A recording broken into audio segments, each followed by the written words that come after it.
Hello and welcome everyone. Welcome to another Best of 9 series here on the channel.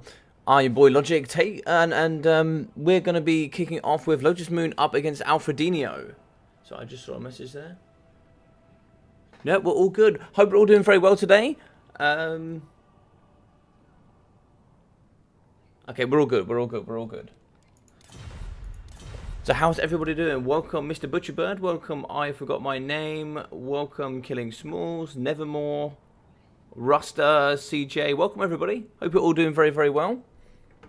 So we're going to be doing two of some of the Logic. Hey buddy, thanks for the content you provide us, we love it. Juggernaut, welcome and thank you for the kind support, I really appreciate it. Is it the real Logic? How do you know? What is a real Logic? Hey, Papra, what is a real Logic? How you doing, buddy? Hope you're doing well. But yes, we're going to have two of some of the best players in the game here. Lotus Moon up against Alfredino. So it should be really fun. Craig Stevenson, how we doing? Hi, Logic. I'm so hyped for this. Yeah, it should be really awesome. Really excited. I'm excited to get both of these guys going. So it looks like here initially, so we'll get this nice and pinned up here. We can see that we are going to have... so Lizardman, Chaos, Skaven, Ban, Vampire Counts, and Wood Elves. And it looks like here, Argo v Coast, Ban, Skaven. Okay, so it looks like it's going to be Chaos against the Vampirates. Should be very interesting.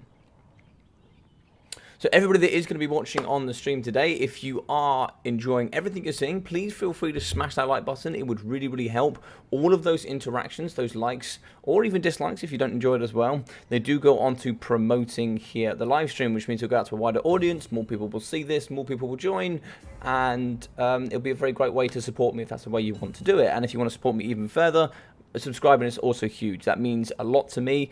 And if you were to do that, I'm really grinding for 800, and then the next goal is 1,000. So if you guys really want to help me towards that, that would be huge. So if you could, that'd be awesome. Mr. Wicked D, how are we doing? Red Wedding Planner for Poland, hello. How are we all doing? I hope we're all having a fantastic day. I really do.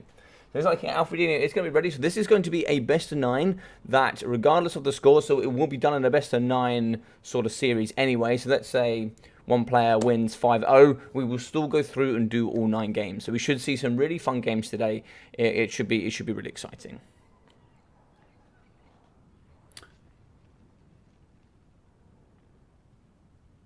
Lotus is Polish and Australian, right? I actually don't know. I don't know. All I know is I think it's pretty early in the morning for him. I'm pretty sure. So it looks like both of them are ready.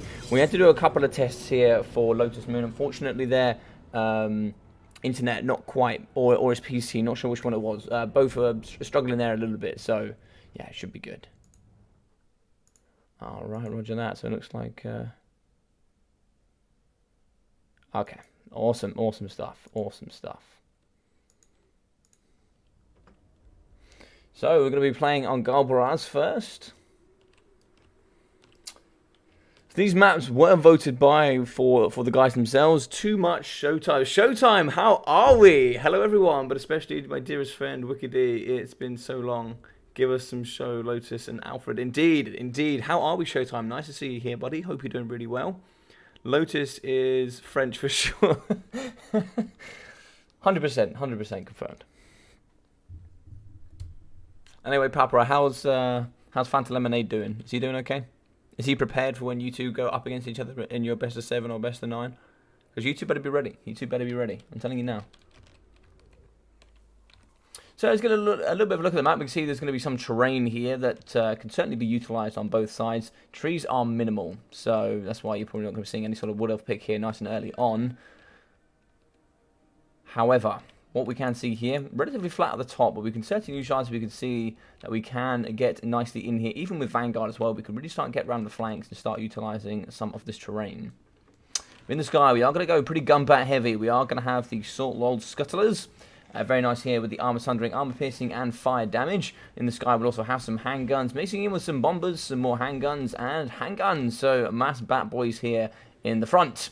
We're also going to be going here with the Lamprey's Revenge, the ROR with that regeneration, the guns on top as well, 49 armor piercing missile strength, no joke, and 9 model of course. They're going to be 6,084 health, so they're going to have quite a bit of health each. Invocation of Nehek going to be very strong. In the front here, we are going to have the zombie pirates, quite a lot of them. We are going to have at least 6 here, including 1 polearms, and we'll be having the double gunnery whites. Now, gunnery whites here should be pretty naked, just going to be Scub Scrath. So for the Lord choice, we are going to have Count Noculus. He will have the Captain Roth's Moondial, as well as Raststorm, as well as Invocation of Nehek, Arcane Conduit, the Drowned Dead, the Smoke and Mirrors, and it's like Curse of the Undead with, of course, Abandoned Ship.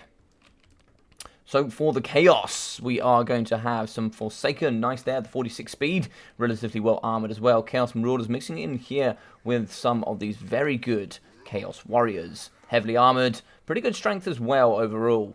Chaos Marauders, the Mirror Guard, some of my favourite and most cost-efficient ROR in my opinion. 54 melee defense, 100 armour, silver shield. These boys are tanky. And we're also going to mix in the front line here with some Marauder Horsemen. So we've got at least 3 units here of those Javelin throwing Horsemen.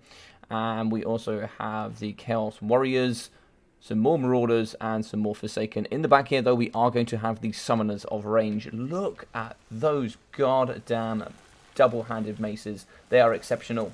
But as we can see here, we are going to have anti-large armor piercing as well as the chain lightning. Great stats here as well. 110 weapon strength. In the front here, we are going to have the Soul of Damnation. This thing is terrifying at the best of times. 420 range, 541 weapon strength with that armor piercing. This thing can certainly do very well.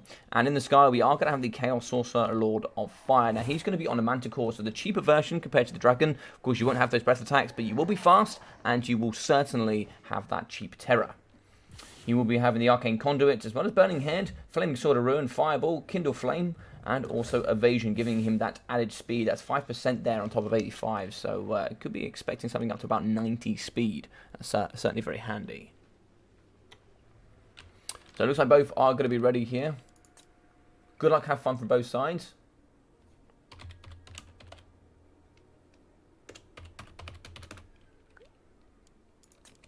Alright, both sides are ready, but 3 more horsemen up against 5 bats. This could be very interesting. We're also going to outrange them here as well. We are going to have the double gunnery whites, and we are going to have some of the guns here from the Lamprey's Revenge. They are going to be about 90 range, which actually means they will outrange the horsemen. They will only have 80 range.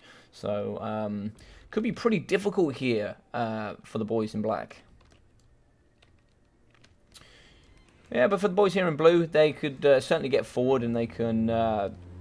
I don't think they'll be able to kite for too long. They'll be able to out-evade the Marauder Horseman, but they're certainly going to get pushed in here by the Soul of Damnation. Now, you could get into range here using Noculus.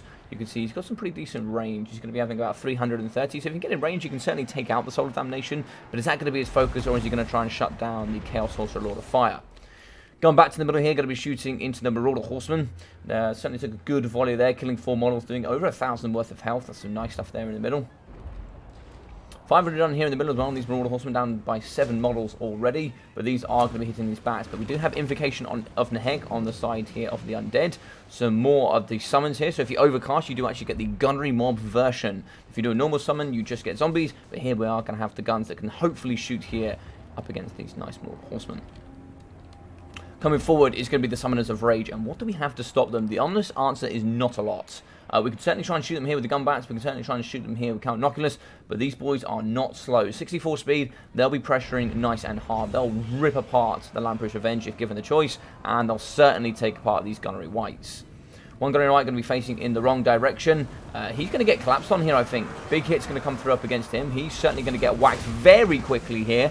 And he is going to be going down. In the back here, though, Soul of Damnation is still going to be firing. Not too sure what sort of kills we're on so far. 10 at the moment, so not too great, but we're going to get there, I'm sure, eventually. It looks like we're going to be targeting the sky. In the sky, though, we are going to have the Lord here. He is going to be taking down some of these bombers. I think they're going to be faster than him, I think. No, only 80 speed, and he's going to be 90. So he should be able to catch most of these bats with pretty much good ease. Like here, was that an overcast invocation? I'm not too sure what this is. No, it looks like there's going to be a Flaming Sword of Ruin here going down to really give an increase to base weapon damage here for the Summoners of Rage. Running away, getting a little bit beaten here is going to be one of those gunnery crabs. But it looks like here we are going to be fighting in the middle with the Summoners. Summoners going to be chasing now up against Count Noculus, and he has been caught. Noculus is going to be 50 speed. He's going to struggle to get away here. That mass there is going to be very difficult. He is going to have a summon here of the zombie pirate deckhand mobs. Going to be using that Captain's Wrath Moondar there to get them in and just blockade them and stop him. He's going to hit it in with the crabs as well. Crabs good armor piercing. 77 armor piercing weapon strength, and certainly some good work here up against the Summoners of Rage. Shots coming down here from, and there's actually not too many targets for Soul of Damnation, if I'm honest. Burning Head through the middle here up against the zombie pirate deckhand mobs. And Gunbats here going to be fighting in melee combat here up against the Mirror Guard. Shooting in the sky here, looks like we are going to be volleying into the Chaos Sorcerer Lord of Fire. He's not going to be moving too much, so a lot of these guns are going to be whacking straight in the face here up against him. Burning Head really coming through the line as well, hitting quite a few of the infantry here in the front line, at least 2 so far. Come around the flanks, they're going to be those Chaos Warriors. They're going to be nice and healthy. Full health there, full mount of 75 models. If they get in, they can certainly cause some damage. Not too much AP here on the side. Fireball in the front. So there's, what's that going to be going for here? Fireball's going to be aiming for the bats in the sky. So it's like the Salt Lord Scuttler's going to be down to only 7 models. Going to be adding that ammunition, but they do have armor sundering that can certainly help them fighting, for example, up against the Mirror Guard. Can really reduce their armor down to 70, which can allow them to get punched a lot easier here. Pushing forward, so still some very good push here from Lotus Moon and the Chaos, but the problem is if they go too far, you are going to be out of the range here. As you can see, that range is going to come out to just about here. If we go too far away, the Soul of Damnation will struggle to maintain its engagement in the battle here. Gunbats here should be able to effectively outtrade the Marauder Horsemen. They really do struggle at firing in the air here. And weak is going to be the Chaos Sorcerer Lord of Fire. Balance of power says it's even. I do kind of think it is slightly advantage here for the VP. So coming over here in the back, looks like we're just going to be screening out using chaff here up against these Chaos Marauders. And try and see if we can save some ammunition here. Try and see if we get the full value out of our gunnery whites. Try and see if we can get those reload animations here through to all of our deck gunners, because those handguns can certainly rip apart here up against the Chaos Marauders. In the flank though, Forsaken, 46 speed, they're going to be getting around the flank nice and quickly, and so we are going to be pushing through the middle here with the Summoners of Range. They are going to be cashing straight onto Noculus here. Noculus down to 6,200 health. He's lost a couple hundred here, nearly 1,000. And there's honestly not too many places for him to go at this point. You certainly cannot be losing him. And now it looks like we are going to target here using the Soul of Damnation. In the sky, can't really get too adventurous, but the Chaos Sorcerer Lord does need to stay nice and close. Try and see if we can get a couple of those fireballs off. There is going to be no healing here for the Chaos, of course, so the Summoners of Range are going to be in a dangerous place. 1.5k, 8 models left. If we put the gun bats on them, they could certainly be in some trouble. In the middle of the Chaos Warriors, I don't know if they really want to help try and pin in Noculus perhaps, but it looks like they're going to be coming over here. I think they're just going to be trying to screen out the Lamprey's Revenge so they don't shoot too much into the Summoners of Range. But we are going to be having these zombie Deca mobs here that are going to get summoned to push away the Chaos Warriors. Noculus is taking some big boy damage here in the middle. He's going to be down to 3,700 health. And it looks like here, maybe getting some spells ready for the Chaos Sorcerer Lord. It looks like in the middle here, what did we get going down? We actually managed to get a Flaming Sword of Ruin. That's going to do that magic damage, but also give that increase to base weapon. That's really, really important. Some of the Rage have broken negative 18 leadership. Going to be down to only 4 models, so that'll be more than likely those going off to the edge of the map. Hopefully try and see if we get some heals here on the Lamprey's Revenge, but they can certainly chase off and do some good shooting here up against the Summoners. Still flying high in the sky, we still have 4 bats online. That's really scary. That should be able to overwhelm here the Chaos Sorcerer Lord of Fire. We still have the double gunnery crabs that are going to be firing in as well. And I think here with the Chaos Sorcerer Lord getting broken and going down, and we're also going to be losing the Summoners of Rage, that could be a dubski here for the VP. Can I see a way back into this? I don't think so. Maybe you can get the Soul of Damnation to try and see if we can take out Noculus, because you see he's going to be moving out of that range, and that is difficult. So it looks like we're going to be shooting up against the deckhands. Now if we do shoot, we do hit. Looks like we do hit. We are going to kill. Was that 2 models? Yeah, looks like 2 models went down there from the handguns. We are going to be having 1 unit of Marauder Horsemen left, but they're going to be on the flank there, really kind of struggling. Balance of power does say it's even. There's a lot of infantry here to deal with, that's for sure. Shooting here in the back is going to be Noculus. He counts as artillery, so his animations do actually count as being engaged. But here we can see the gunnery crabs still online. They're going to be kiting away here from the Marauders, but they only have 45 speed at this point. So 35 here from the Marauders. They can't really turn and shoot too much. The Lamprey's Revenge could really do with a heal, and then perhaps they can start blockading the front. But it looks like here we do actually have the Summoners of Rage. They are going to come back. They only have 1 leadership, 2 leadership, up to 7 now. But there's only 2 models left, but they're going to get shot immediately here. So 2 gun bats left. If we can take out these gun bats, maybe it is possible. Maybe it is possible for the Chaos. There's a lot of infantry left here, that's for sure. But look at this. I like this play. We are going to be having 2 units of the deck droppers here firing into the Soul of Damnation. They're going to be right on top, but we do actually have some Mortar Horsemen nice and close. We can get those Horsemen back in. Fireball as well here from the Chaos Sorcerer Lord. Perhaps the 2 combined could take out. We are going to be negative 49 leadership here. That is going to be killing these gun bats. That's going to be really dangerous here. Gun bats going to be going down to 5 models, negative 24 leadership. They are going to be taking damage over time. We have not very much ammunition left as well. 4 here. Is that going to be enough to take out the Soul of Damnation? I'm not too sure. Still chasing over here in the main battle. We can see here 2 gunnery crowds with those bombs. They're going to be flying at the top. Run out of ammunition here, unfortunately. I don't know if we have any more reload here from the gunnery whites. But Wrathstorm here going to be in the middle. So we have bombed up here on some zombie power decker mobs. This club is going to be very nicely pushed onto here by the ability for Noculus. Arcane Conduit, hope we try and see if we get an invocation here for these gunnery crabs. And so 1 did go down. They're certainly healthier than they were before. A lot of the infantry is going to break. That is going to be army losses. And I think that's also because the Lord there did break. Hell Cannon Moon strikes again. How you doing, Neckbeard? I hope you're doing well. That was really awesome. So, let's go for Alfredino. 1,900 damage value for Noculus, with 804 and 760 for the gunnery whites. I think they're so crucial here if you're going to go gun back. It's very helpful. 94, 150, as well as 130, 130, and 220 here from the zombie pirate deckhand mobs, with 220 here from the polearms. So, from the deck dropper bombers, we got 688, and from the Salt Lord Scuttlers, we only got 313. Very interesting. We got 1,100 here from the handguns, 1,450, and 168. And here, 845 here from the Lamprey's Revenge. So, from the Chaos Sorcerer Lord of Fire, we managed to get 916 here for Lotus Moon, with 270 for the Forsaken, but it's the second unit, 1,030 here for the second unit as well. So, from the RR, 153 kills, no joke there, 672 damage value for the Mirror Guard. And it's right here for the Marauders, 220, 88, 100, and 71.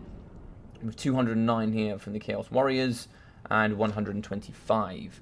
From the Marauders, we got 113, as well as 111, and 454. 2,070 here for the Summoners of Rage, very nice. Summoners of Rage, I really like them, they're such cool units. With 1,266 here from the Soul of Damnation. Very interesting battle, very interesting there. I do wonder perhaps if we had dropped some more or maybe gone a few more horsemen, could that have been more doable? I don't know. I don't know.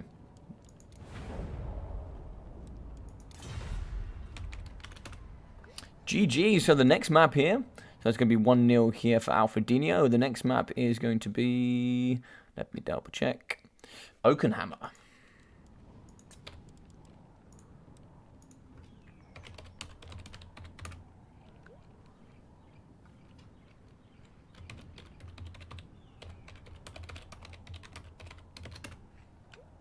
Alfredino, you are up, my friend.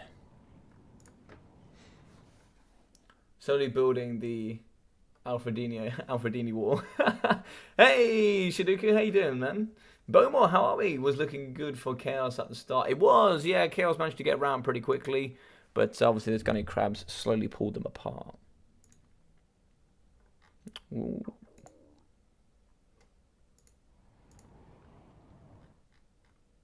So it's going to be 1-0 here for Alfredino, so we'll update the scores. Big Dubsky there for him. Lovely stuff.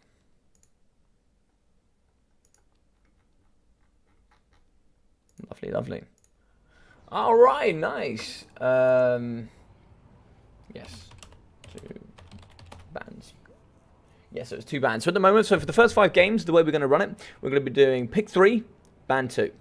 So that will happen for the first 5 games. And then for the last 4 games, it's pick 2, ban none. So the way it will work, for example, in the last 4 games, it's not very common, I know.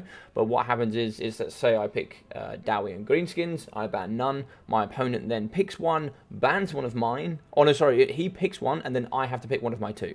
So let's say they pick Chaos. I now have to go either Greenskins or Dowie into that Chaos. As an example, sorry. Lamprey's Revenge are absolute tanks. While they didn't get that many kills, the amount of damage they took and their peeling for Noculus and the Gary Whites helped save Coast from being swarmed. Yeah, man, yeah, they are very good.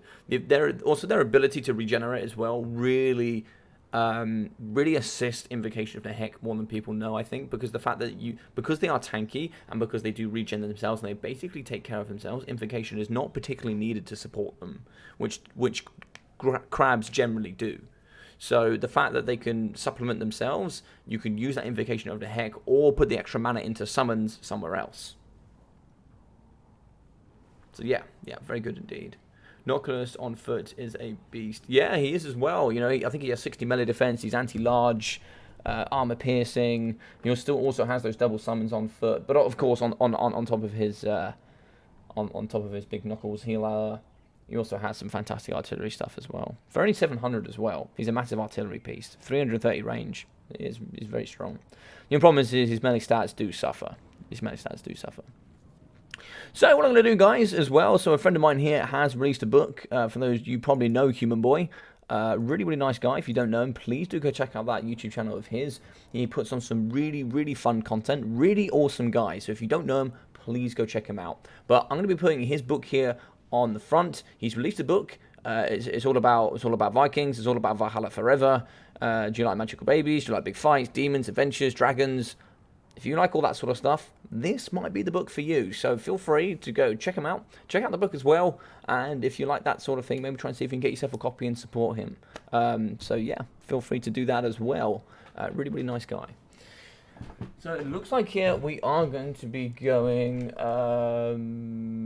okay, so it looks like let's keep this up here, shall we? I'll pick Beastmen, High Elves and Vampire Counts, ban Dark Elves, and ban Brett. So he's going to ban Beastmen and go Lizardmen. So it looks like it's going to be Vampire Counts up against Lizardmen.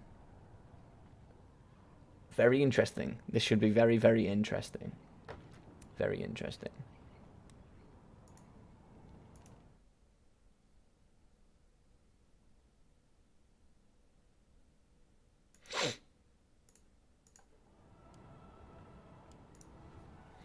So what are you guys' thoughts on Vampire Counts versus Lizardmen? Let's have a look.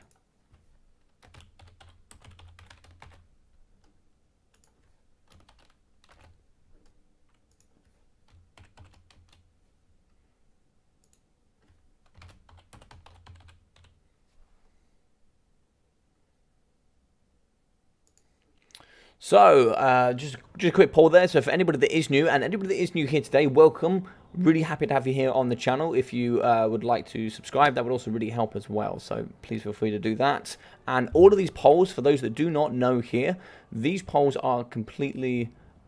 basically, I don't know who votes. So if you guys do vote on the polls that I throw up... if you do vote on the polls, I won't know who specifically voted. I just know how many people voted, just so you know. Okay, so it looks like 8 people have voted, and it's like a 7-to-1 ratio here from Vampire Counts to Lizardmen. Very interesting. Okay, interesting. Interesting stuff. 100% VC, really?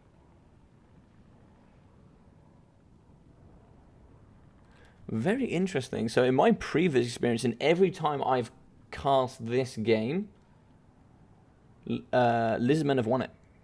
Lizardmen have won every single time I've cast this game. It was considered Lizardmen favored for the longest time. Now it's considered Count favored. Wow. Okay. Okay. What about it, Dacta? In the meta has changed and allows for, say, a VC to be on top now? What has changed here?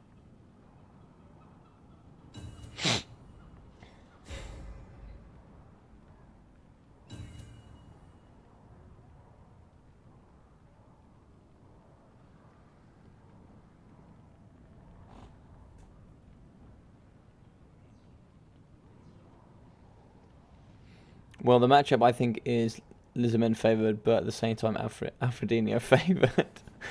I don't know about that. This should be very interesting. So normally when I've seen this, I've always considered it list man favored. If you go, for example, if you go, say, triple halberd, so if you go there with, say, Starjape and Guardians, VC players got better builds mostly. Okay. Hey, Theo! Matchup is favored for Lizardmen, but it's Alfredino, so I say 50-50. Yeah, Alfredino is playing very well at the moment. I mean, Lotus Moon is no joke of a player. This man is very, very skilled.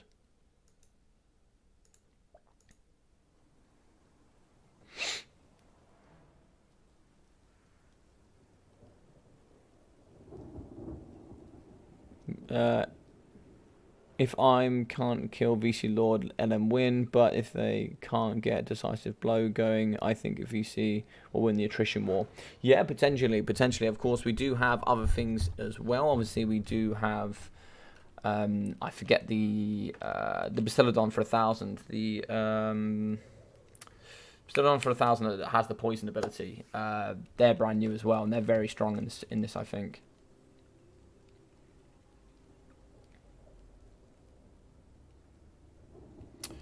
I can actually see one right now. I think that's exactly what it's going to be. Yes, Arcasotex. So the Arcasotex is very nice. Anyway, let's go through here with the vampire counts. Of course, we are going to see the double Vargolfs. I think they're extremely common. Yeah, and I can now see what you're saying. I already see immediately. It is going to be, looks like here we have Helmengorst and Necromancer. Yeah, pretty standard stuff. So Fellbats in the sky, 1, 2, 3, 4 Fellbats.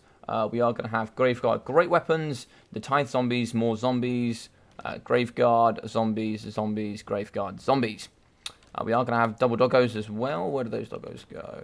One doggo there. So we have the die packs for the anti-large, and in the middle here, this is the dangerous bit.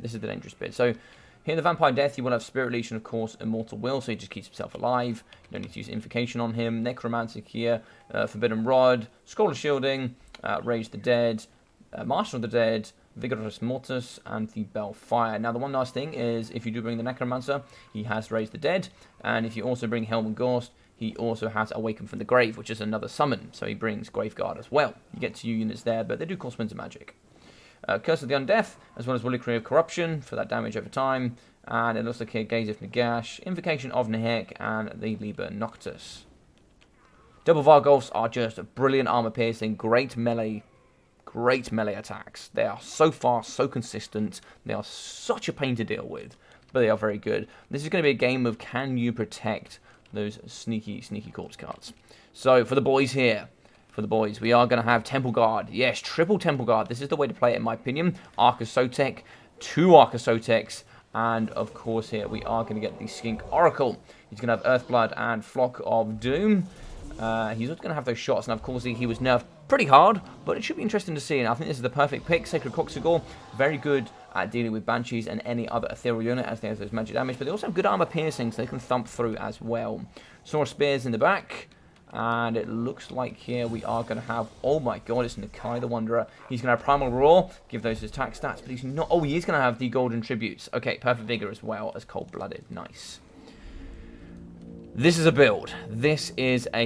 So it's going to be a 4-to-1. 4-to-1 on numbers. Pretty standard. Pretty favoured there for the Lizardmen. This should be interesting. So as we can see here, Die Pack running away. Dire Wolves as well. If the Skink Oracle can get anywhere near Gorst, it's going to be dangerous. Now, I think he's going to try and bait out the doggos, I think. He's going to now try and kite back, bait out the doggos, and try and see if we can hit using the rest. He just got hit with the Gaze Nagash that just did a truckload of damage. God damn, that did like 1,000 damage. Okay. They're going to be very, very vulnerable out here in the back, though, if they don't wait too much. Another hit again. God damn.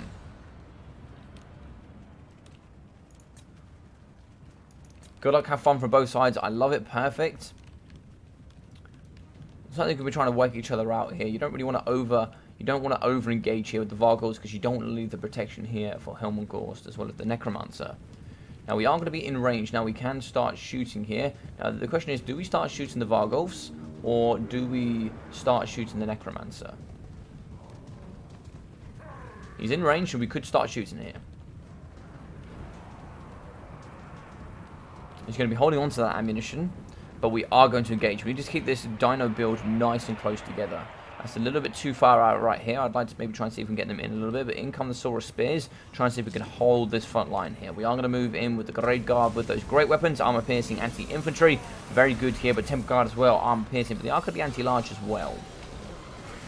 Running away is going to be the Skink Oracle. Skink Oracle is going to get thumped here by the double Vargos. He's going to be struggling here down to 2,400 health. He is going to be getting that cold-blooded, as well as some earth blood here in the middle for some healing. Firebat's coming in for the back, getting that rear charge here. Dark Pack Wolves in as well. Looks like here Nakai is going to be sat in the middle. We are going to get the Archosotic ability, imbuing that poison and doing that damage in that area of effect. And so we are going to get another Gaze in the Gash here in the middle. Doesn't quite hit the Skink Oracle. I think it's going to hit quite a few of the Temple Guard there in the front. But rampaging on the side here, we are going to Sacred Court to go. Primal Roar going down, plus 40 melee attack. That's huge there for all of these Temple Guard.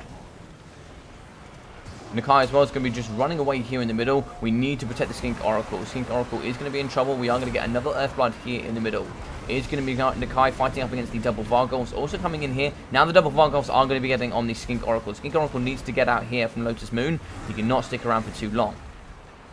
But unfortunately, with that getting out, Nakai does need to start fighting here. We do have the Temple Guards in. We have some Sorcerer Spears as well. Firebats are going to be waiting for anything that does break. They can certainly pounce in a moment. But coming in with the double arcs, they do need to get in this pocket. They do need to get in the pocket. They are super tanky. But here, the Skink Oracle is struggling. Sacred Court Score have already been terrified, and they're already broken. They are going to come back immediately. Wavering here are going to be both the Skink Oracle and the Sacred Court Score. They are struggling here in the middle pocket. Balance of Power is pulling in the VC favor. And so we are going to have the Archosotic for that damage in the middle here using its ability. You kind of wonder, it's going to be giving perfect vigor to everything around though, which is super helpful here. Sacred Coxgore is really trying to run away from this Vargolf. He is going to get caught here on some of the infantry in the middle, which means you can turn and burn here with the Vargolf. Direballs out here in the back, they're just going to be saving, but now they can certainly chase off. They have the mobility advantage here, and that is the problem. We are broken with the Sacred Coxgore. I think we're more than likely going to lose them here. Helmut Gorst is really struggling. The Bastillodon is in, absolutely destroying him. If he can kill Helmut Gorst, Invocation of the Heck going down, we can kill him. We could win this, I think, here as the Lizard Men. Skink Oracle here, certainly struggling as well. I think it comes down to who loses this first. Skink Oracle hasn't used any ammunition here, absolutely at all. That's kind of scary to think. If we can get out and maybe try and see if we can shoot, maybe we can get back into this. But the Skink Oracle... that is so much value we're not using here. That is so much value that we're not shooting. It is going to break. I think that's going to be costly. I think that's going to be... That could be the game there from that. Helmut Gorst is using the Scroll of Shielding as well as the Liber Noctis here to get that recharge rate and also have some of those abilities back as quickly as possible to try and see if we can get some more, perhaps, of those nice missile spells. Firebats are going to be struggling. We have broken here with some Temple Guard, 2 units, and we've broken with the Skink Oracle. We can chase off here using the Fellbats and the Dire Pack. Looks like here we have a Rampage and Bastillodon. Primal Roar going down, giving him plus 40 melee attack as he does fight here up against the nice Necromancer. Here in the back it is going to be Nakai fighting up against the Vargolf as well as some zombies. Another Vargolf here fighting up against the Bastillodon Archosotic. He's going to be struggling. But in the back here we still have Helmut Gorst. He is going to go on his healing cap. We do actually get another missile spell there in the front. Gaze in the Gash going into Nakai. Nakai, he's seriously struggling to try and see if he can kill Helmut Gorst. Archosotic, both of them managed to get 2 abilities off. That's really good. Trying to see if we can get them do that poison and that damage over time. Necromancer is starting to see its healing cap, but that is going to be army losses. Hey Void, how you doing, man? Hope you're doing well.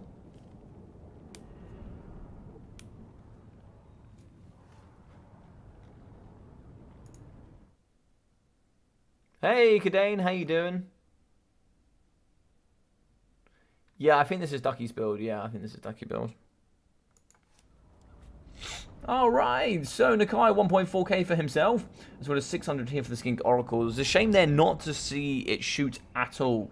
Seeing it shoot would have been really nice. It can obviously do lots and lots of good damage. Only 600 in total for a unit that costs 2.4k.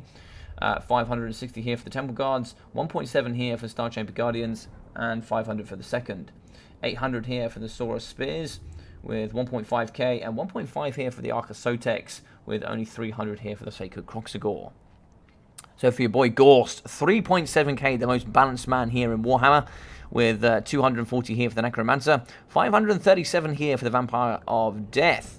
Frontline not doing too bad. 118 here for the Tithe. Get off him. 716, 1,100 for the Graveguard, and 1,016 as well. And it's like 92, 50, 8, and 6 here for the Fellbats, with 300 and 822 for the Direpack Wolves, and 1,083 and 1,358 here for the Vargolfs.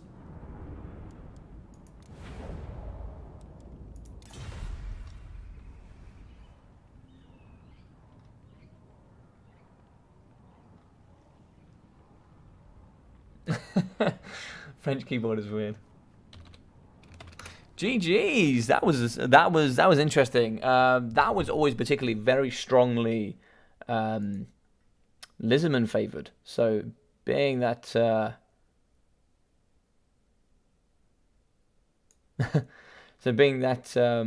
being that we're seeing like a pretty convincing VC win is quite surprising. So Prague will be the next map. So let's get that ready to rumble. Here we go. Prague is now on the table.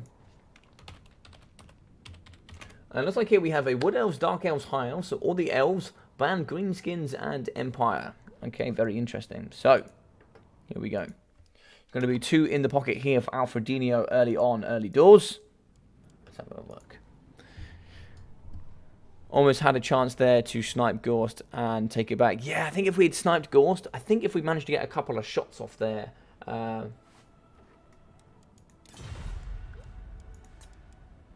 I'll go Skaven, TK, Bretonia.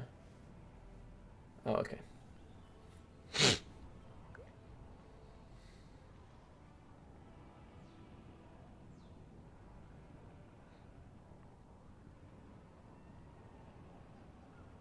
Hi, Shidoku. How are you? GG's. Kite, as always. Well, you know, I think we could see something here, perhaps.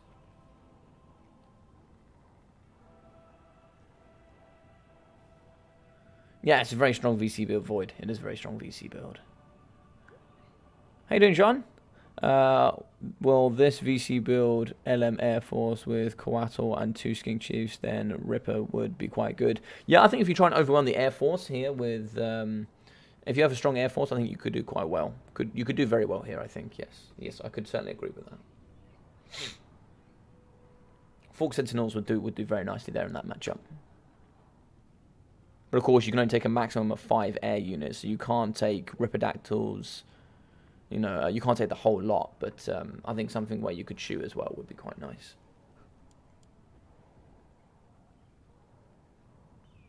Okay, so Skaven, TK, Bretonia.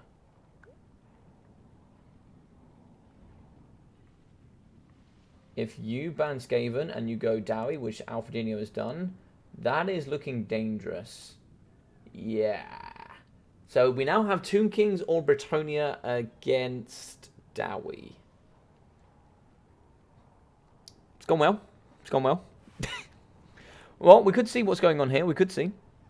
In my opinion, 2 Skink Chiefs on the sky, snipe Gorst.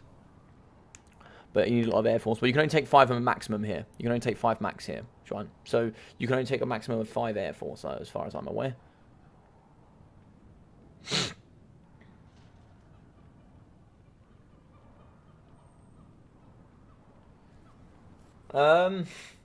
It might actually be better to go Tomb Kings here, CJ.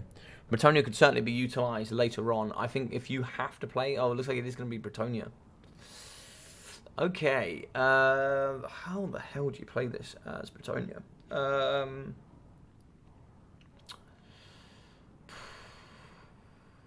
I'm trying to think about what you can and can't do. So let me put this up. So this is going to be, yet again, if you guys are interested in supporting my friend, feel free to get his book. So Human Boy, really, really nice guy. Oh, Jesus, that die. Oh, I know, man. I know it's late. I know it's going to be strong. If you guys would like, and you do know, if you do know Rat Boy, if you do know Human Boy, you can certainly certainly support him here with getting his book. I've bought it myself, so I'll be looking to get it for myself. I'm really excited to read it. Mass Infantry Rush. So you could see, the thing is a lot of people, for example, here might bring Foot Squires. Foot Squires are not good in this matchup. Foot Squires are not good. Foot Squires lose. They look incredible on the picture. They look insane, but Foot Squires just suck. They just pure suck in this matchup. They lose to Longbeards pretty comfortably. It is difficult because Foot Squires have. I mean, they do have good They have anti-infantry and armor piercing, but even then, you've got 48 melee defense for Longbeards. It's tough. It is tough. You go Slayers, Quarrelers, and Longbeards in this matchup. I don't really think there's anything that the Bretonnians can do, as far as I'm aware. But Alfredino, he loves his Dowie. We had a nice, good conversation about it the other day. He loves it, so he knows his builds very well. I'm sure he's come up with something really exciting here for us all. But even then, actually, even if you don't take Longbeards, you can certainly take Dwarf Warriors, and they'll still do the same job. They'll soak up a truckload of arrows. They'll soak up the infantry front line as well. But you could try a mass wide push here. Like, you could go, for example, no cavalry. I think that would be questionable, but it's difficult. It's difficult.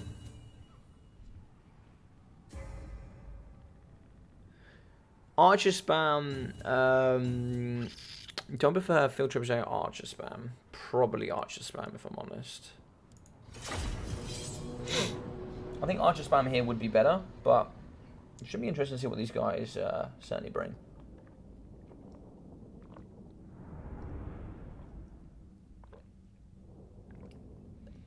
I think field trebuchets here, they would be a trap on this map. I think they'd be a trap. I think so. I think 8 units of archers is where you need to go here. Foot Squires, even though they suck, bring as much infantry as you possibly can. They do damage. If you throw enough pebbles, CJ, if you throw enough pebbles, you will do enough damage eventually. But you're right, they do nothing. They do nothing, but at least if you can poison them, awesome.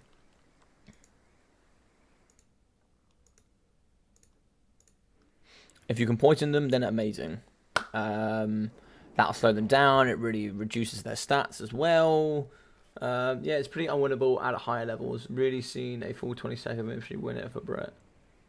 Yeah, I think 8 archers, 12 infantry could win this. Looks like he's going to go with 2 cavalry as well. Okay, so. Ooh, I am liking what I'm seeing here. Yes, sir. We are going to have the ROR in the front. The Total Raiders. The bad boys themselves. Probably one of my favorite units. Probably the most cost-efficient normal against ROR in the game. Normal is a 650. These are 750. And they just get so much more. So armor-piercing missiles here. Those throwing axes with the marked by Ulthwar and the armor-piercing weapon strength. In the middle here, we are going to have miners with blasting charges. 2 of them and also the Urkram miners. Mixing here in the back, Dwarf Warriors. Lots of Dwarf Warriors. And it looks like here we're going to have Dragonback Slayers. And it looks like double Master Engineer and Ungrim Iron Fist. Double Master Engineer, 1 here with Flash Bomb, 1 here with Fire Ring of Tory. He's got double Flash Bomb, I'm pretty sure.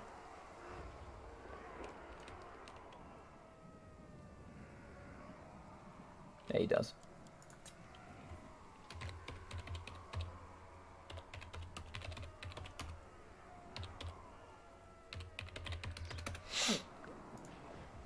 Alright, we'll finish it off, but we've got Ungrim Iron Fist as well, who looks like he's just coming in with his cheap ability, which is going to be Death Blow that increases base weapon damage and armor piercing when he's below 20% health. We also have some quarters here in the pocket, looks like 5 units indeed.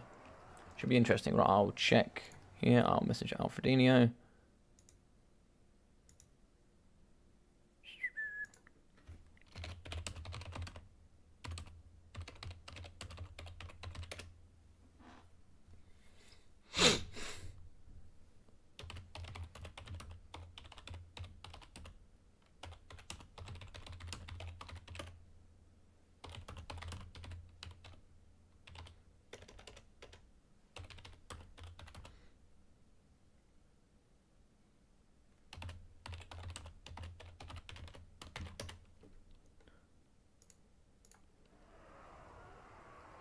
Yes. Ah, Mr. Rebane and Mr. Loopy. Shetland Apache, how are we all? How are we all?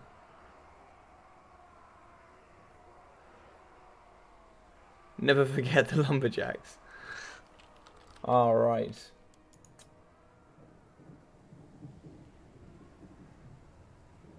Cool. Oh, cool. I think we could just play.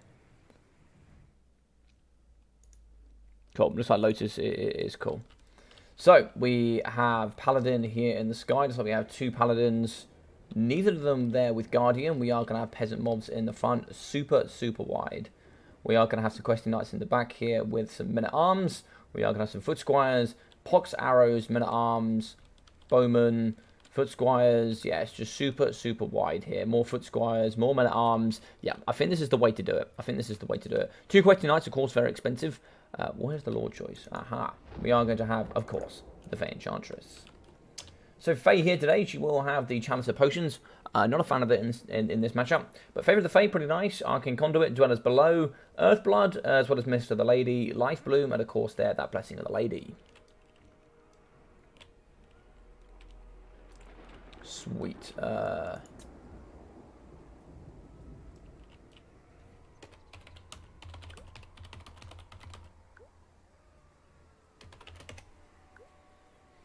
Alright, let's go. We'll just play. We'll just play. It's fine. Alright, he does have double flash bomb, which is illegal in theory, but it doesn't matter. It doesn't matter. All good sports. I like the fact that we have a single Peasant Mob in the middle. We're just going to isolate about just how alone they are, really, in the Bretonnian realms. We're just going to send waves and waves of our own Peasant Mobs at them until they all die. So going around the flanks here, looks like we are going to have Paladins moving forward. A nice wide line here.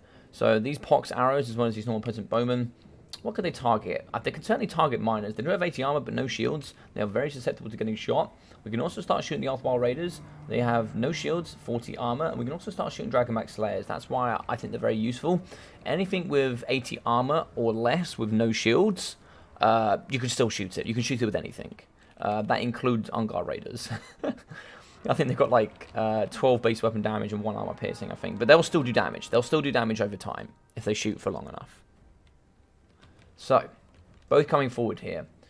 Double Master Engineers are pushing. Fire-Ring Tori is going to be very strong here. They can certainly delete Peasant Mobs in no time. Pox Arrow is going to be useful as well as debuff in the front line. Dwarf Warrior Max here, as well as those blasting charges are going to be helpful. Arthwile Raiders are going to be decent at just reducing the armor. Mr. Falcon, how are we doing, my friend? Hope we're doing well. As well as Rebane coming online. Hello. Hello there. Fey Enchantress moving on the left-hand side. Try and see if we get some of those Question Knights. Question Knights could be used just to remove some of these Dwarf Warriors nice and easily. Try and get some of that Cycle Charge and get those Peasant Mobs in and certainly Cycle Charge over the top of them. Certainly bringing these Alpha Raiders are going to be handy, especially when you partner them up with Dragonback Slayers, because they do reduce armor. And of course there we do struggle with the AP output from the Dragonbacks. But over here in the back, we can see moving around on the right-hand side, we can start getting like little pockets of forces. We've got like the middle force, we've got the left-hand side and the right-hand side. We're going to have them as 3 different entities. And sort of flying around on 3 is going to be the Paladins. No sort of guns really, just going to be having quarrelers, so they're not going to be too great at shooting in the sky. Very dodgeable. But here the quarrelers can certainly get involved and take down the Peasant Bowmen, and they can easily shoot here up against Men-at-Arms. Now of course they do have Expendable, so when they do run away, the rest of the force is not going to care too much. It's great to think that some of their mid-tier infantry and Men-at-Arms is expendable. I love it. I love it. So we are going to shoot here in the front. There's going to be a bit of kiting here from both sides. Nice arrows here into the Peasant Pox Arrows. Looks like it's actually going to heavily favour the Quarrelers. Quarrelers here will have 80 armour and those bronze shields, so they'll actually be relatively tanky here against those arrows. Over here on the side, the Paladin is going to get shot just a little bit. Just like nothing too much going in there. A couple of hundred worth of damage.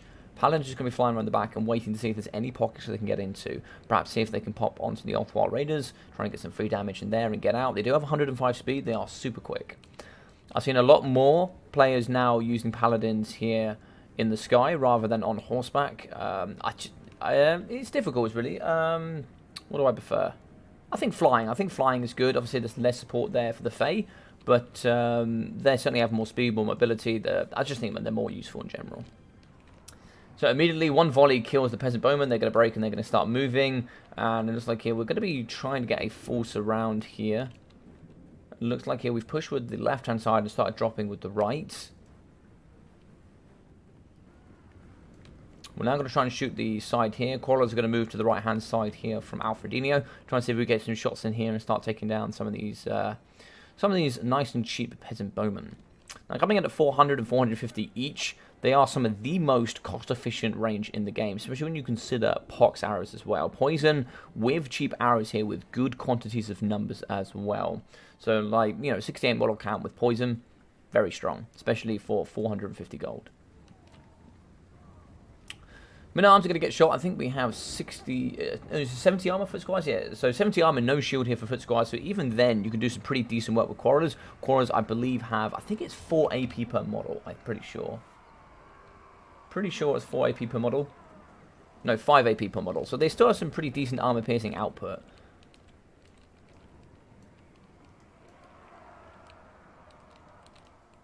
Just going to be holding here in the middle. Looks like double master engineers are just going to be screening out the double paladins. Obviously, they don't want to get too close. We could certainly get in range of shooting this one here. He's going to move just a little bit. Alfredino is aware. Both of these start popping shots. 334 armor piercing. Missile strength can certainly start taking its toll on the paladins. And also here, we are going to be shooting into the Fae. Fae down to 2.9k health. But of course, we have a couple of Earthbloods here in the pocket. Trying to see if we get a chalice going at any point. We'll certainly need to try and see if we can pin in. We are going to move in using the peasant mobs. Peasant mobs are going to start coming forward. And maybe try and see if we just get some dwarf warriors in to clean those out, perhaps. That's exactly what we're going to do there. In the back, though, we are starting to get a nice surround. We can see this nice V-shape coming out. In the back here, we do have the questing knights mixing in with the double paladins now, and in comes the squeeze. We have completely surrounded the Dowie. The Dowie are not concerned, though. The Dowie care for no mortal. They're like, yep, surround us and we'll still beat you out. Coming in the front, though, 2 men-at-arms are going to start pressuring the front line, as we do have some pox arrows moving in here from the front of the V as well. Those peasants here shooting from the flanks as well. So we have some pox arrows in the back here and 2 peasant bowmen here on either side. Dwellers below in the middle as we do move here on top of the paladins. That's actually going to really hit the Total War raiders. That's a big loss here for the Dowie.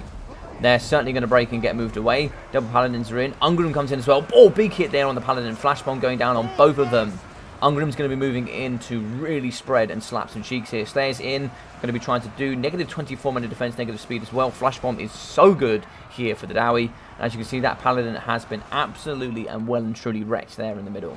Shattered are going to be the Opera Raiders. That's a big bad boy loss there, unfortunately. But here on the sides, we are going to be having Dwarf Warriors and Dragonback Slayers here pushing out foot squads. Favour of the Fae. We're just trying to punch in through that side there. That's actually going to be giving them 66 melee attack with the anti-infantry and armor piercing. That's really going to help them here delete these Dwarf Warriors. Even though they are losing in combat, 24 melee defense, Dwarf Warriors will punch back. Favour of the Fae does go, and now they're going to struggle. They could even lose here in combat. Questing Knights down to half health. They're going to be struggling here. Another flash bomb in the middle here, trying to push out the paladins. As we can see, foot squads here punching through on the line here up against those Dwarf Warriors, and with a little bit of aid there from the men-at-arms. Minus here, the blasting charges have been utilised. Quarrelers still with quite a bit of ammunition here in the back. Dwarf Warriors holding out against foot squads yet again. These ones will be winning here in the backside. A bit of help here from the Questing Knights could be quite favourable. Breaking here from the Quarrelers, they are going to start to move out. Looks like we have shattered the Dwarf Warriors. Looks like the foot squads did come out on top. But here in the front, we are going to start to help win here with using the double paladins. Foot squads here fighting up against the Dwarf Warriors. That could win there pretty quickly. We can really do with some support here from Ungrim. So double master engineer, can't really see too much of what they're aiming for here, but I'd like to see them get a couple of pop shots here onto the paladins. But the Fate is going to be in the front, negative 5 melee attack, and that damage over time here up against the Dwarf Warriors, and you're going to really start to lose this infantry. Now this could, and is looking very strong here for the Bretonnians. Balance of power is even, but we still, when there's always Ungrim Iron Fist on the pitch, anybody can win. So, Master Engineers, they're just moving over into this direction. I think they're trying to get as much distance between them and the foot squires as possible. Now, Quarrelers here, okay stats, 80 melee attack, as well as 28 melee defense. They're going to be like worse off Dwarf Warriors, if you like. But they have 80 armor, bronze shield, that they can certainly hold their own. Dragonback Slayers are going to be moving in, so we have broken the Questing Knights. Here in the pocket, a flash bomb here would be decent. Flash bomb here, and then maybe try and see if we can move in. Oh, firing a Tory here in the pocket. Okay damage, not too bad, not too great either. Maybe try and see if we can get a couple more of those in. Looks like we have some Dwarf Warriors and some Urkram Miners with those blasting charges. They could certainly do with getting back in the pocket and start utilising those. Looks like here we have some pox arrows on the periphery that can help as well.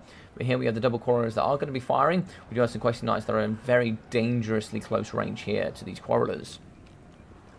We are going to start shooting out to the flanks here. Looks like we're going to be shooting here up against the foot squires, and we're going to be shooting into the peasant pox arrows. Still flying here, looks like we're going to move in using the paladins. The mobility here going to be such a great advantage for the Bretonnians. Flash bomb here in this pocket, and now we're going to move in with Ungrim. We can start shooting here with the Master Engineers. They're going to immediately run. Can we take out one of the Paladins? If we can, that's a massive amount of damage output that's going to go down. Balance of power is going to be going into the Dwarf favor here. That's really surprising to see that the Dwarfs are going to be ahead. I think that's just going to be the damage here on the single entities. So one Master Engineer is going to be helping over here in melee combat. He does have 120 armor. He also has 38 melee attack, 30 melee defense. So he can still hold his own. Master Engineer is going to be nice and close. If we can keep shooting the Paladin here, hope we try and get a couple of extra shots in. Hopefully we can push him more towards breaking and off the edge of the map. He's going to immediately come back, and Earthblood could be utilized between these two. Get them together immediately. Try and see if we can heal up some of the pox arrows as well. In the middle, though, Dragonback Slayers down to 90 more. It's very low on their health. They could do with really pushing out and shutting down these peasant bowmen. But here in the middle, looks like we have some foot squires fighting alongside some questing knights. Lots of armor-piercing anti-infantry here in the pocket. But here, Ungrim Iron Fist. If we can get a flash bomb here on Faye. No, I don't think Lotus has seen. Oh, he has seen. Okay, that was going to be a big slap daddy coming through here. So now one of the Master Engineers is starting to take a bit of a brunt here from the questing knights. It's going to be getting damaged here. Balance of power back to even. Oh, a nice fire ring of Tory here, going straight through the lines here of the peasant bowmen. That's put them down to -8 leadership. They do bounce straight back up to 12 as they are not under pressure. As you can see, some more foot squires moving into the pocket here. So we are going to be breaking some of those men-at-arms in the middle. Men-at-arms pushing out the quarrelers, though. It's going to be a little bit of an anti-infantry push here in the middle, just really trying to see if we can get onto these key units. We do have some quarrelers back online. We also have some dwarf warriors coming back into the middle, and some more of these dwarf warriors as well. Looks like the miners are going to be pushing here against the peasant pox arrows, trying to see if we can push us off the edge of the map. And we are going to start to try and see if we can drop here. Ungrim is going to be in the middle, but as you can see, the mobility is going to favour, and they're now just going to be starting to push into the back here up against the quarrelers. Very near their healing cap are going to be the double paladins, a couple more earthbloods, and it could be the end here for the Dowie, I think. What do they have, though, to go Ungrim? I really don't know. Master Engineers, they are going to be fully surrounding here. Foot squires go down, and it looks like Favour of the Fate actually going on to men-at-arms. Men-at-arms with 67 melee attack. Absolutely insane here in the middle. Dragonback Slayers, one model, one champion left here fighting towards the end. Faye's going to be at full health. I don't know what sort of, where's she at on her healing cap? That's the question. Faye here is going to be having 1.6k health left. Another really nice firing Tory here up against the foot squires and the nice arrows. Poxes are still going to be firing here into the middle. They're probably going to hit more friendlies here than they are going to be hitting foes. Paladin's going to be chasing off those dwarf warriors. They're really trying to get back into that middle to aid. As it's a really nice cleanup here coming in from Lotus Moon. Questing Knights as well as the Fae. Paladin's going to be chasing off everything. Shots really trying to get in here up against the Paladin. The Paladin's going to be flying over. Ooh. So now we do actually lose those pox arrows. We can now start getting this minus back towards the middle. Nice. Good work there. Yeah, these quarrelers are going to be going down. So it's going to be the triple threat and some dwarf warriors left. Now, what can we do here? We still have 1.6k worth of healing on Fae. Fae is going to be so painful here towards the end. Balance of power for the first time now going to be shifting into the Bretonnian favour. Wavering is going to be the peasant pox arrows. Faye is going to be using Arcane Conduit to try and get some more of that mana back, but we do have some quarrelers. Now, if we can get the quarrelers over, even one volley into these pox arrows will go down, but looks like they're going to be running away. Coming back here is going to be another unit of pox arrows. Miners are going to get broken and pushed off. Same here. Looks like Question Knight's going into their lance formation, so they can take out some of these quarrelers and just remove the rest of these miners. Shattered a lot here from the Dowie on the right-hand side. We can see here broken are going to be the peasant bowman, -8 leadership. They're all going to be due to damage. Yeah, they are very tired and damaged, so they might get +2 comeback. I don't know if that. I don't think that's going to be enough. Going to be shooting in the sky here up against those paladins. I'd actually just try and see if we can push into this direction to try and see if we can push off the remainder of this infantry. A lot of it is going to be very, very heavily damaged, though. Yeah, -74, exhausted. Not too sure what the leadership is. -8. Maybe we can see some of these coming back. Shots here, though, going into the Paladins. Trying to get that Encourage over here. That's really smart. If we can get the Encourage over here, try and bring back some of this Infantry. Try and stabilize it a little bit. Maybe get an Earthblood here on a couple of models to start bringing back some of this Infantry. Could be very, very key. Looks like these Miners, though. Yep, they are going to break -3. They are going to shatter. And these Miners, yep, they're done for, I'm pretty sure. Yep, they're done for sure. So, it's now going to be the Pocket versus the rest. So, I think actually the main mana use here could be Questing Knights mixing with the double Paladins. Faye's not going to get any worth of heal, but you could certainly get that on the Peasant Bowman, perhaps. Quarrels are going to be coming over to aim here up against the Pox Arrows. Yep, they're going to be running away, and to right. Yep, so it's going to be that Infantry. I think the rest of this Infantry is done for. I don't think there's any level of Encourage here. Could you get back this unit, perhaps? Nah, because they're all routing next to each other, they're going to be at massive negatives.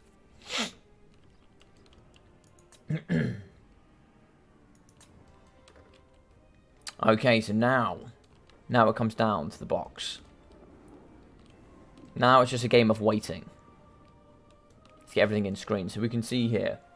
So if we manage to get an Earthblood on two of the Questing Knights and 2 of the Paladins, that would be very nice. So how many Paladins have we got left here? We've got 18 models, and we've got 22. I'd like to see him push over in one direction in particular. Try and see if we can get some pop shots here onto the Questing Knights, or try and see if we just take down a couple of models. Now, we are going to be repositioning, regrouping here. Looks like we're just going to continuously try and screen out the Peasant Bowman. We could just try and push the Peasant Bowman in this direction. They are going to get the downhill charge. They are going to regroup. I think there's going to be an Earthblood here. Ungrim could carry here. Arista Deimos, how are we? Hope you're doing well, my friend. Nice to see you here. Hank Cyrus as well. Mr. America, how are we?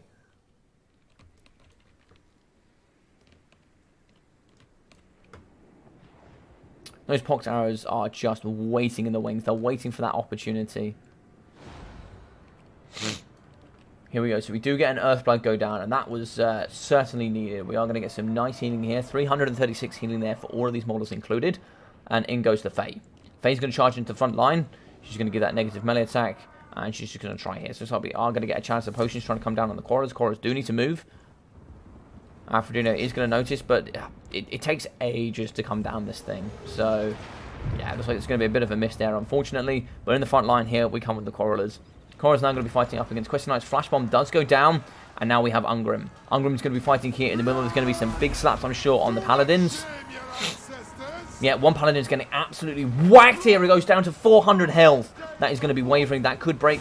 It looks like we are going to get another Earthblood out. I don't know if that is going to bring it back down on leadership. But now there's going to be one Paladin left here fighting. We are going to have the Questing Knights here breaking the Quarrelers. As long as we have Faye continuously in combat, we can get those damage and negative melee stats over time.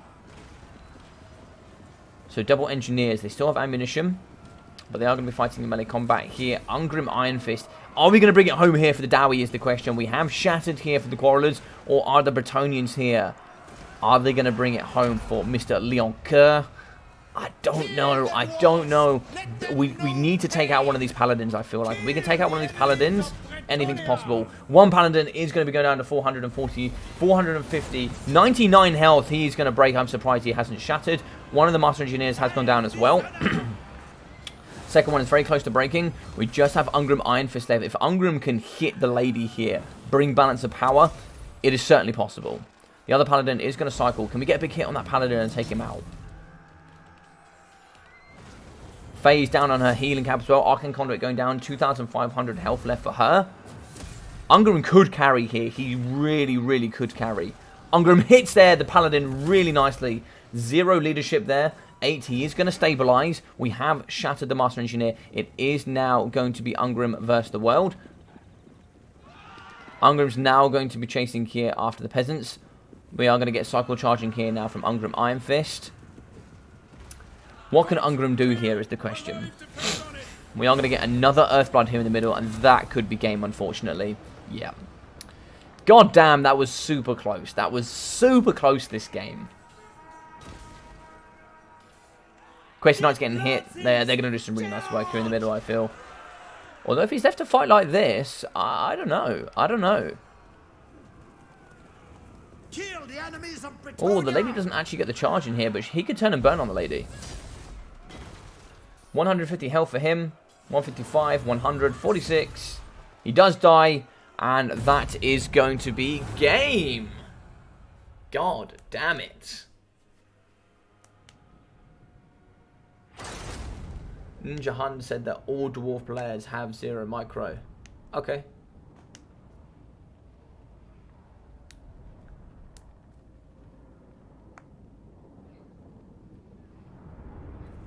So, 1,700 here for the Fey Enchantress. We got 700 and 540 here for the double Paladins with 1.3k and 1.5 here for the Questing Knights.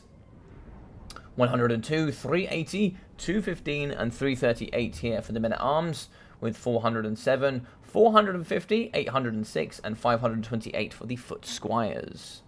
We're very interested. So roughly 800s, 500s, 400s. For the Dwarf Warriors, 260, 500, looks like 260, 280, and 300. So yeah, okay, both performing underneath their price cost, but you kind of expect that. 180, 240, 450, 570, 850, and 266 here for the Pox Arrows and the Peasant Bowmen. Yeah, very strong indeed. Very strong. So for the Slayers, 280, 470. Yeah, not as strong as I would have liked, but 3.1k for Ungram Iron Fist, 950 here for the Master Engineer, with 1,300 here for the second. 460, as well as 560 and 113 for the Crew Miners and the Miners with Blasting Charges. And for the Quarrelers, 530, 1.3k, 600, 725, and 950. 1.3k here for the Quarrelers, very nice. But only 16 here for the Ulthwar Raiders. Awesome game, and that is going to be 1 on the board here for Mr. Alfredino here in the best of 9.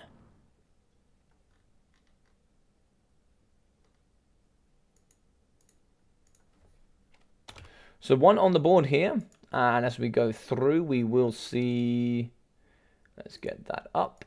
We will now be moving on to Karek Buftar.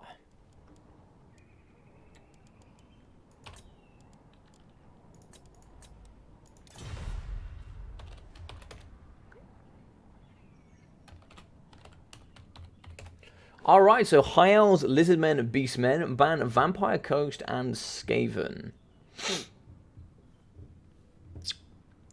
What could we see here? Now, something nice that could be, for example, is ban Lizardmen, go Wood Elves. And then you could have a Wood Elves Beastmen. The Fae ended up with a slap. Yeah, I thought that Ungrim might be able to carry the end there, but it looks like he wasn't able to, unfortunately. But that was an awesome game. Like, you know, you can never count out top-tier players, but normally players at the same level. This is just a my opinion thing, but as you go higher through the scene with better and better players, mobility just dominates. I think, period, in the current meta. Going wide and mobility just dominates, end of. Once those Dowies have been surrounded and have been broken, there was nothing you could do to bring them back. There was just nothing you could do. I actually wonder if you maybe drew up to one of the Slayers and took some more Dwarf Warriors or something like that, could it have been a little bit better? Maybe take some Dwarf Warriors with the Great Weapons. Could they have done a little bit better work there? Maybe, perhaps. Or maybe a couple more Blasting Charges as well, maybe. Yeah, you know, just some food for thought there.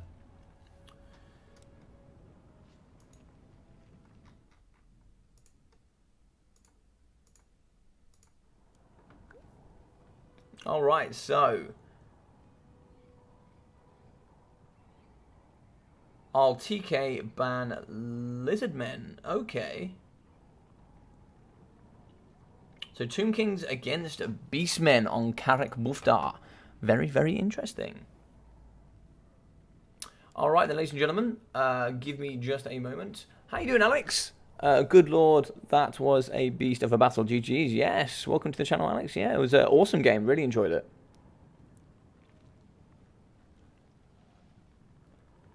But yes. Give me just 2 seconds, ladies and gentlemen. I will be right back. Grab your drinks, grab your snacks. We'll be back in just a moment.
Alrighty, I'm back. So, looks like, oh, looks like.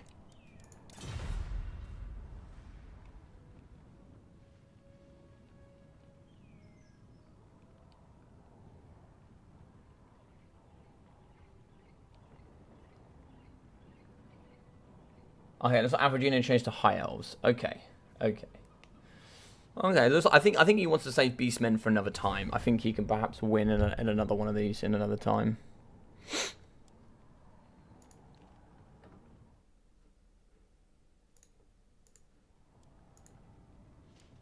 But yes, here we go. So let's move in. What are people expecting? Yo, what are you saying, Mr. Zyvos? How you doing, my friend? Hope you're doing well today. So for those who don't know, I've put it there on the screen, Valhalla Forever. This is a book here written by Human Boy, a good close friend of mine. So if you guys do want to support him, firstly go check out his YouTube channel. Awesome guy, puts on some really fun tournaments here in the community. He's certainly on the community side of things, where all the events he do are very unique, very interesting, very fun. So make sure you go over and check his channel. Give him a couple of views there on his videos. Go check him out, see if you like him. But he's written a book, and why would you read it? There's lots of examples there, but feel free to go check that out. Awesome author, so should be hopefully good fun for you guys. So looks like both of these are ready. We're going to be playing on Karak Buftar, a little bit like Oakenhammer, this one. Very similar indeed. Pretty flat, tiny weeny bits of terrain, not too much, but yeah, it should be pretty fun. Alright, who we got in chat though? Are we supporting Lotus Moon, or are we here for Alfredino? What are you guys here for? Who do you want to win in this one? It's going to be 2-1 here between these two titans, and it's going to be moving forward. Alfredino.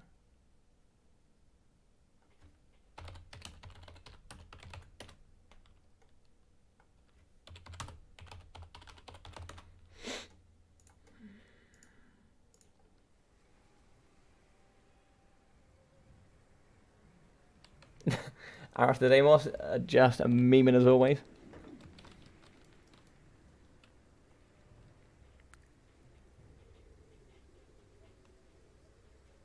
I mean, I have to root for Alfred, but I hope both have fun. Yeah, indeed, man, indeed. Indeed.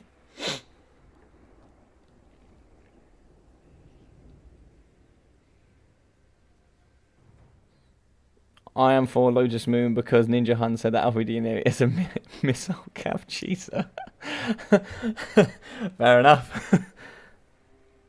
As long as I see high elves, we'll be happy. Yeah, man, I think we're certainly going to see some high elves today, multiple times as well. So, for the High Elves and Mr. Alfredino, the double Eagle Claw Bolt Throwers, 380 range, of course, anti-large and anti-infantry shots as well.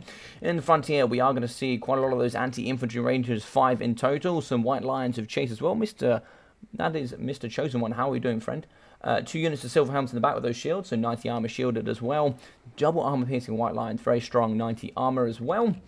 With the Mage of Fire, Burning Head, Fireball, Kindle Flame as well for the kit on top of a horse. And for the Lord choice, is it going to be Alariel? It is not. It is going to be your boy, Tyrion. Tyrion here with the Sunfang, as well as the Feint and Repose. Very good ability indeed. Stand your ground, Foe Seeker, Heart of Avalon, and of course, that Martial Mastery. So here for the Tomb Kings and Lotus Moon, some carrion here in the corners, just on the right-hand side there. We are going to be seeing here some skeleton horse archers in the front, some skeleton warriors. Really docile on the front line. There's quite a lot of these skeleton warriors. 1 tomb guard there as well. Always throwing me off. Okay, so some skeleton archers here in the back. Are we going to see the ROR? No ROR, but we are going to see some of these skeleton chariots, some Nekahara horsemen, and Setra the Imperishable. Now, the man that is imperishable will be on top of his kitty cat with the Blessed Parade of Petra, Wrath of Petra, the Incantation of Desiccation, Incantation of Protection, the Incantation of the Cursed Blades, the Unyielding Will, as well as the Restless Dead, and also the Curse. So kitted out to the max here.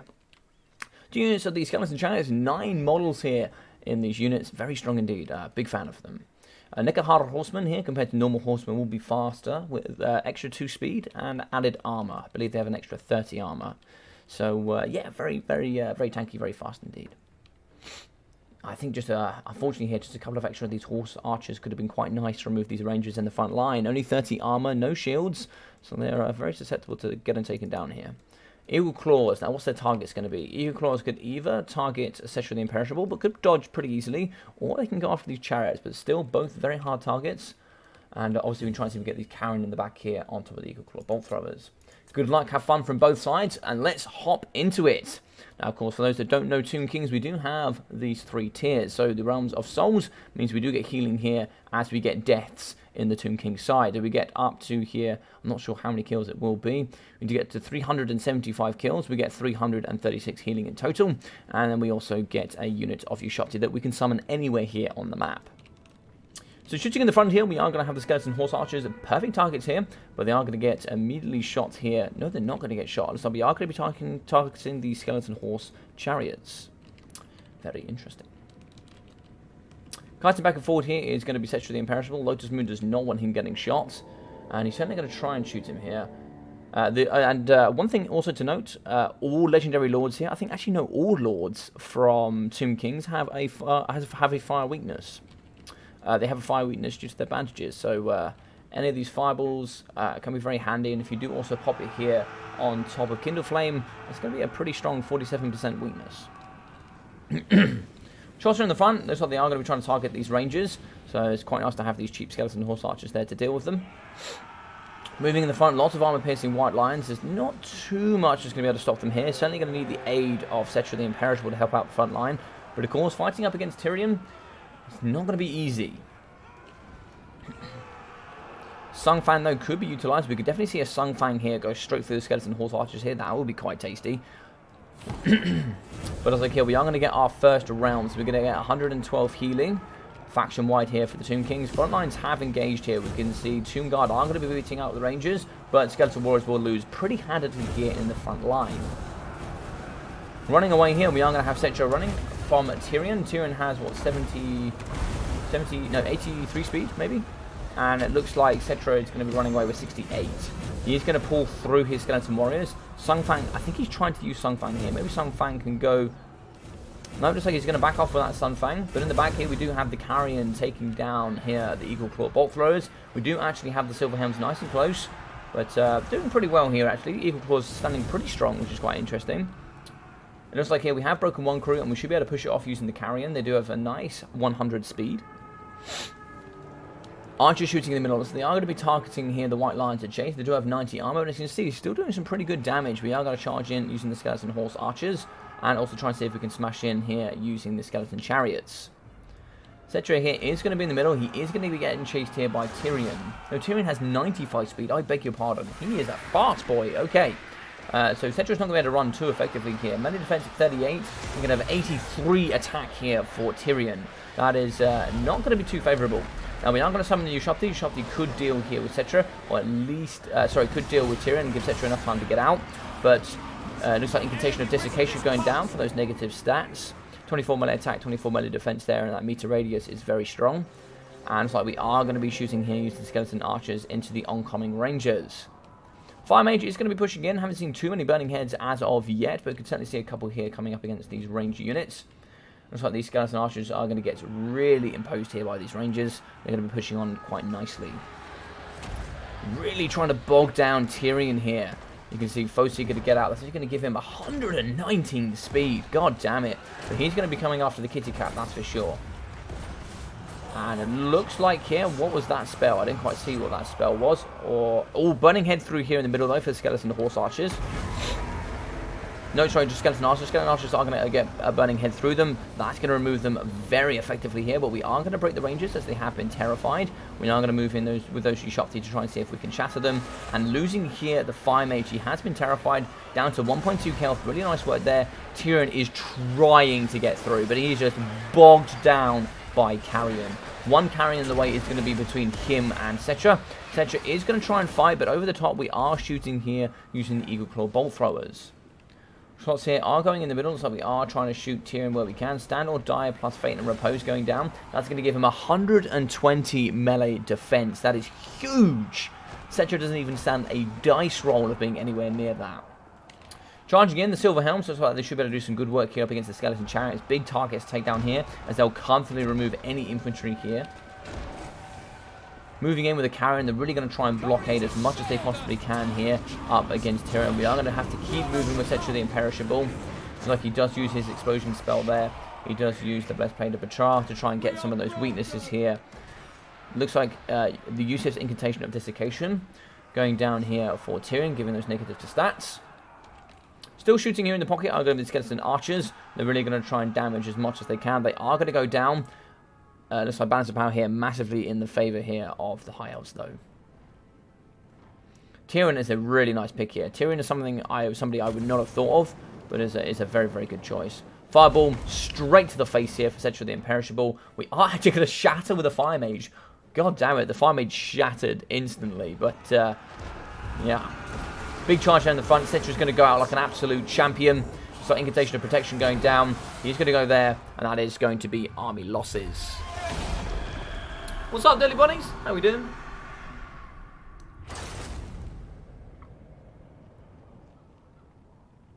One of the few matchups where Tyrion is good. Yeah, man. God damn, there was nothing to take down Tyrion at all. Maybe some Yashopti could have been a good counter to him, perhaps, but... Or some Tomb Guard Halberds, for example. But, yeah, damn, man. Damn, that was a struggle. So, 1.1k here for Setcher the Imperishable. Looks like here for the Tomb Guard, 917. So for the Frontline Skeleton Warriors, 130, 81, 49, and also 220. Oh, and a second unit here with 400 for the Tomb Guard. Yeah, what's up, Mr. Ice Power? And Mr. Zypher, how are we doing? Skeleton Archers, 300, 360, and 320. With also 800 and 860 for 123 kills here for the Skeleton Chariots. We got 270, 180, and 360 from the Nekahara Horsemen, with 150 and 413 here from the Carrion, and 407 from the Skeleton Horse Archers. So from your boy with 119 speed at certain points, or 2.1k for Tyrion, very good performance. 1,171, 121 kills here from the Fire Mage. Great burning heads and fireballs. 322, as well as 280, 133, 280, and 775 from the Rangers. 158 kills. God damn it. 470 and 101 kills for 700 for the White Lions of Chase, with also 1,200 for the Silver Helms, 1,150 and also 1,160. Silver Helms performing really well over the board there. I wish I'd actually seen a little bit more of them, actually. That's my bad. 370 and 540 here for the Eagle Claw Bolt Throwers. Very nice.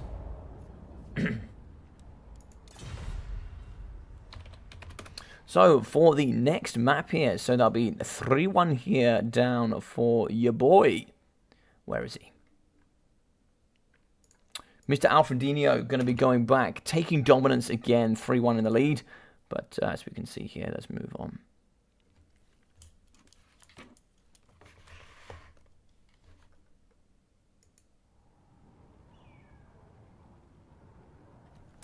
So, we got...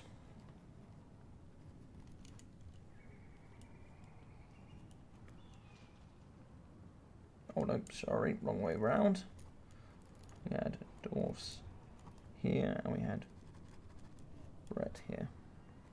So just trying to keep up here with who's played what. We also had High Elves here, and then we also had Tomb Kings here.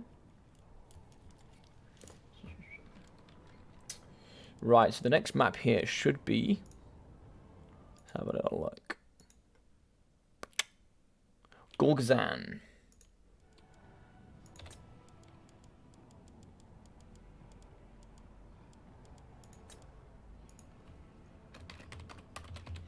Oh, right, so High Elves, Dark Elves, Wood Elves, ban Empire, and Greenskins. Okay, so I'll go Skaven, ban Wood Elves. Ooh, interesting. That is very interesting.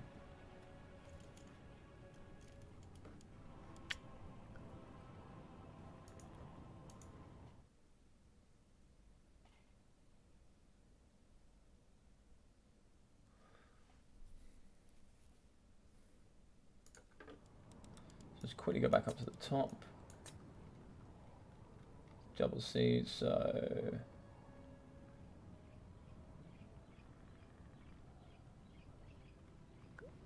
Let's have a look. So...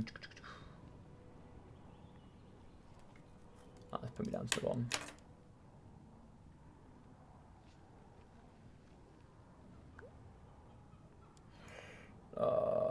I'll go High Elves. So High Elves. Oh, High Elves against Skaven. That could be fun. That could be really fun. What are we saying? Tyrion should have fire damage. Tyrion should have fire damage. Now that is something I can agree with. No fire damage, just Sunfang. Okay. Okay, fair enough. I'll tell you what. Here we go. Let's put it up then. Let's put it up to the people.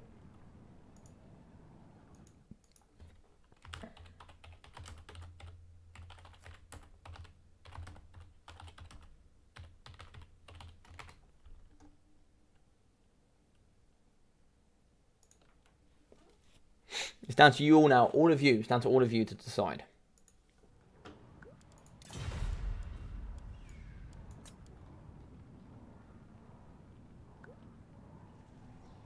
So the first match was Warriors of Chaos versus Vampirates.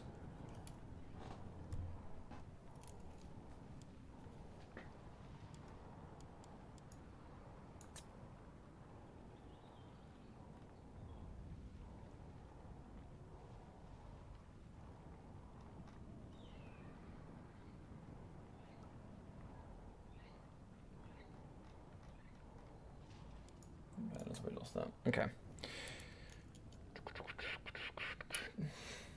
All good. Alrighty. So it looks like a lot of you think, looks like out of 8 of you so far, so a lot of you think that Tyrion should have fire damage. Wait, I've always forget. Yeah, no fire damage on his flaming sword. Yeah, he has a massive flaming sword, but of course he gets Sunfang, which is essentially the same thing. With your AoE bug, it could have been 6k damage value again, but 4.7k this time. Which was this?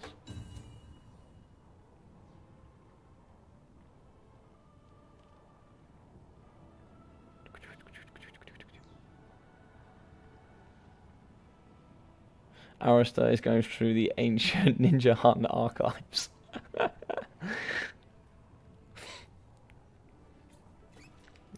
Alright, looks like we're ready here. So game 5. Lotus High Elves. And then we have Skaven here as well. So we had Lizard, we had Vampire Counts against Lizardmen. Cool, so just so I can remember, because I will forget otherwise. We are on, so let's go.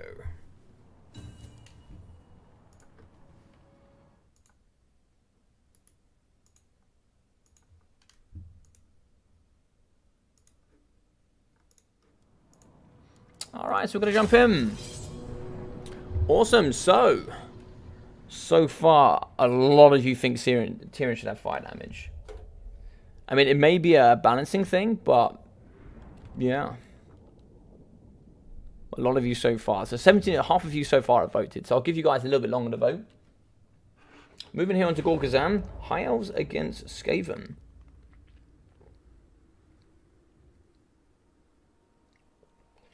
Certainly an interesting one. This can be played a number of ways from both sides.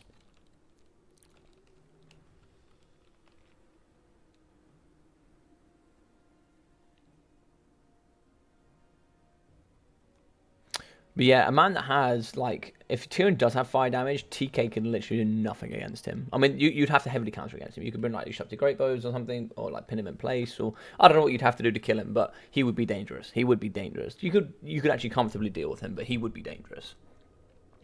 All Legendary Lords would just quake.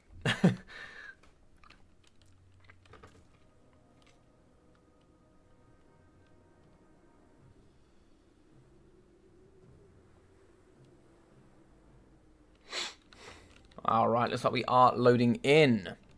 So let's get it. Game 5 here between Lotus Moon and Alfredino. Who's your money on, the Skaven or the High Elves? So here we do have the double Rat Ogres here on the left flank, mixing with quite a few units of the Skaven Slaves with some of those spears as well. In the front line, the double Wolf Rats, one here with and one without poison. And of course, we are going to have to gutter run into a poison in the front. Ooh, very interesting. Okay, so we are going to have the double poison wind mortars. 1.1k a piece, 250 range each, and they do pack a punch, that's for sure. In the middle, we are going to have the assassin, very cheap, concealment bombs, assassin's trophy, the rival hide talisman. In the back, we are going to have the pack master with the shock collar, as well as running with the pack frenzy, and of course that regeneration here. 95 speed as well, no joke, very good at moving out. Gracia Plague as well, very nice here. So Arcane Conduit, Wartstone Scroll with the Vermintide, the dreaded 13th spell, Unholy Clamour, which is really awesome, as well as Scorch, Plague Rash, and also the Wall of Unholy Sound. Very good support. Probably the best character here for the Skaven, I think. So extremely wide here for the High Elves. And looks like here we are going to have Lotus Moon in the corners ready for a Vanguard. Now, a lot of people put doggos there in those corners. And can certainly try and see if we can catch them out here. Silver Helms with shields in the corners. Or is it just going to be Illyria Reavers? So 2 Illyria Reavers in the corners. Silver Helms here. Looks like 3 Silver Helms here. Some with shields, some without. In the middle we are going to have some cheap bad boy archers. So we've got at least 3 archers here. And it looks like we are going to have on one flank an Eagle Claw. Do we have one on the other? It doesn't look like we do. But we have some spearmen in the back to protect. In the middle we have some anti-infantry rangers. They'll be more than sufficient. And we will have a Mage of High. We'll have the Soul Quench as well as Apotheosis. And it looks like here in the sky we are going to have a Princess. Very nice. The Princess will have the Volley of the High Arrows for that armor piercing. And of course 180 range, 375 missile strength. And of course she can fly, dodge, and just be a general nuisance. Over here on the right, it looks like we do actually have a Caster of Death. He's going to have Spirit Leech and aspect of the Dread Knight, which can cause terror. Spirit Leech very good at removing poison winds. That's for sure.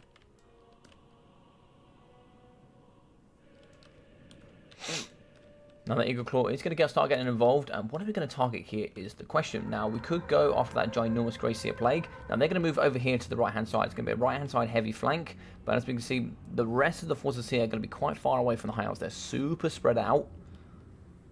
This should be interesting. Major High going to be standing just in the middle, being like, come at me, bro. She's going to be here on a horse, and the one thing you can always say about the High Elves is their characters are super well designed. Like, for every different Winds of Magic, they just have different colored horses, capes, models, designs. They are incredible. But it looks like here, it looks like going to be running out on that micro there. Looks like the High Mage is going to get caught. A little bit of free damage there from those Wolf Rats. Nice stuff there. And now we are going to countercharge using the Packmaster. I love this thing, man. It is so nice to see the Packmaster here on a Brood Horror. Its movement, its speed, it's just such a nice, fun unit. But in the middle here, we are going to have Ratokers punching up against Illyrian Reavers. They have been caught in the middle, and that's a really unfortunate micro mistake there from Lotus Moon. That's going to be a freebie there for the Skaven. Flying over is going to be the Princess. We're now going to try and see if we can wrap around the flanks here using the Deathcaster as well as some of the rest of the Infantry and Cavalry. In the back, we are going to have a summon with an explosion spell of the Storm Vermin Halberds. That's one thing that many people don't know. It's actually an explosion spell as well as a summon. So you see all that damage coming through, and now they're going to tear through using the Storm Vermin Halberd. We're going to be hearing that bell in the back there as we do hear the ring, giving that leadership buff and also vigor. In the front, the Skaven Slaves fighting up against Spearmen, really withering them down. Same with the Skaven Slaves here in the front as well. Some big boy poison here in the middle up against the Illyrian Reavers. These bad boy poison winds are certainly very strong. Spirit Leech going down on both, killing some models here. Actually, not quite, just doing some damage so far. Archers starting to come into the frame. As you can see, they're going to be moving forward here. They're going to try and really surround this Skaven army. Here in the middle, we are going to have some Illyrian Reavers. Looks like they were fighting up against some Clan Rats. But in here is going to be the Assassin and the Gracia Plague. They're going to break and move out the nice Cavalry. That's why we are going to be shooting into the Packmaster. Not the ideal target, does have regen, so it's just going to really soak up that damage. Shots going in the back here up against those archers. Going to be doing some really nice work there. And I like the targeting here from the Skaven. They're going to be picking units, getting some good fire into one, leaving that poison damage, going on to the next one, poisoning that one, doing that damage over time here, there, and everywhere. Look here, the anti-infantry warriors here, the rangers, going to be breaking up the infantry here on the right-hand side. But some nice support here in the back. We are going to have some Ratokers to help punch with the Packmaster. Here in the back, we have caught using the Wolf Rats. They are going to be shutting down those archers. We do have some rangers close by, but they probably want to come over here and try and see if they can protect their archers.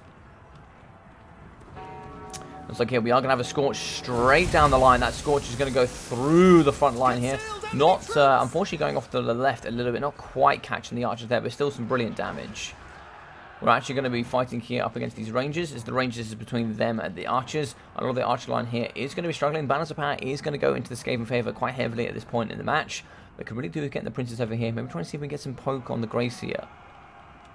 But looks like we've done some pretty good heavy damage up against the Poison Wind Mortars, though. We could move in with the Princess. There's really not too much to contest her here at this point. She does have 110 speed.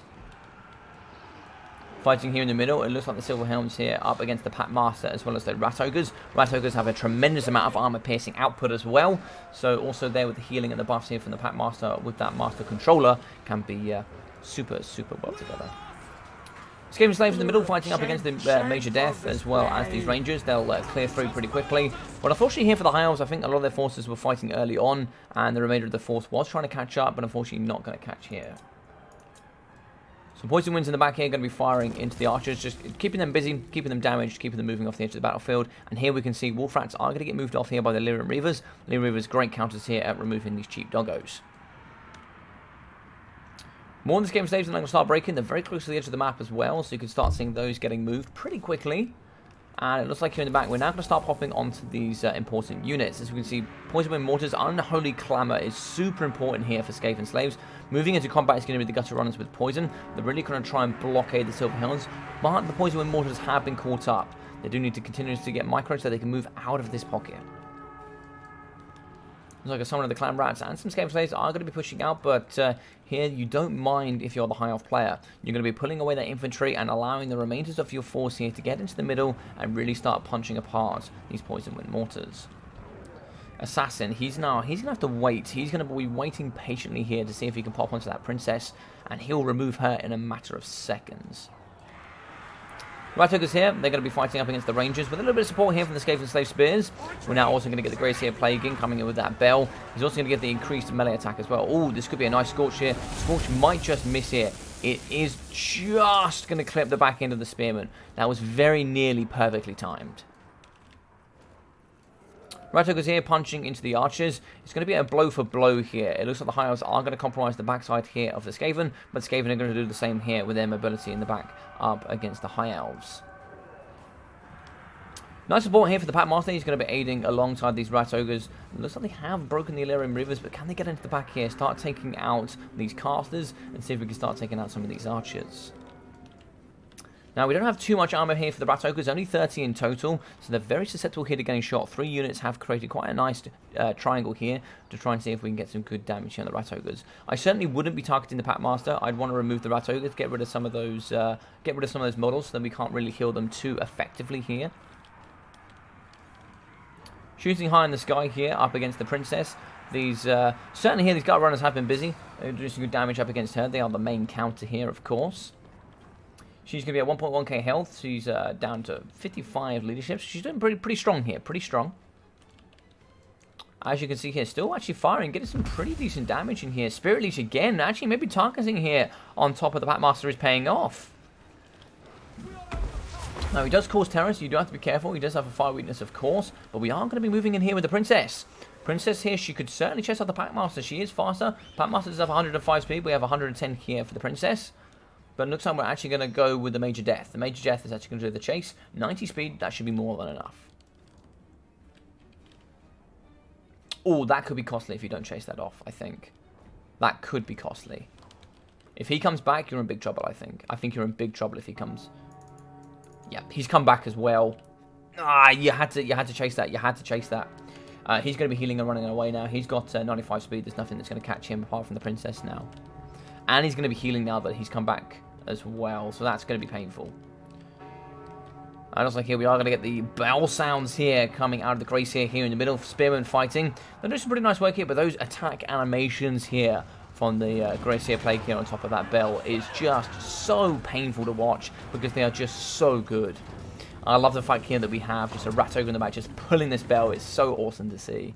But quite a healthy unit of Rat Ogres here. They can do some nice damage. We're moving here with the Pack Master. He has been getting some health. Going to be getting out 50 in total here in net. But of course going to be taking some damage here as well.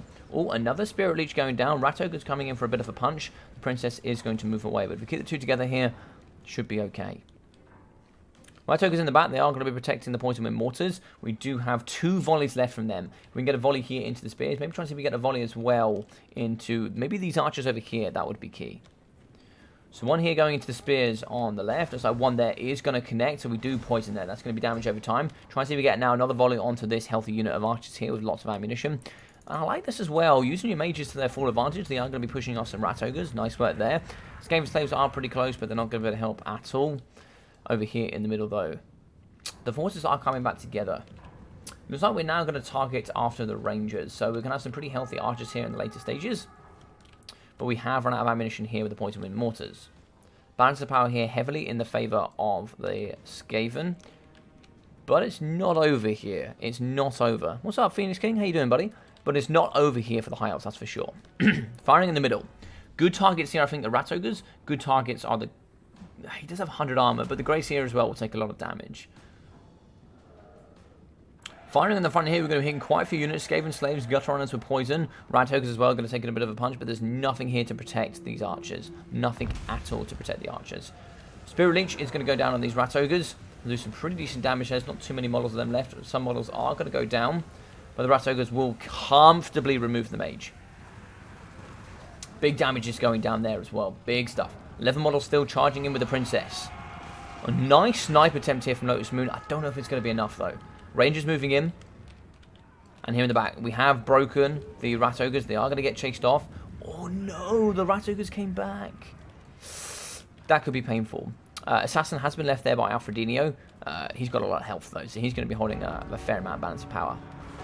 Princess is going to be running away. We do have another summon of the Clan Rats. They should be able to aid in just pinning out these units. And as we can see, a Scorch in the back. That Scorch is going to go straight through these Rangers. That was a gorgeous Scorch there. Nice work. Here in the back, Skaven slaves have broken. So we have some more coming back into the pocket. And it looks like those Rat Ogres have managed to shatter the archers. So a pretty healthy unit. 12 models here at 3.8k. And we have 38 gutter runners as well. That is going to be army losses. That is going to be a big win here for Alfredino, going 4-1 in the lead. HE Hero Squad got girl power plus elven power equals dead rats. And Ninja Hun said that rats are a cheese faction. I love that. Coming from the archives here.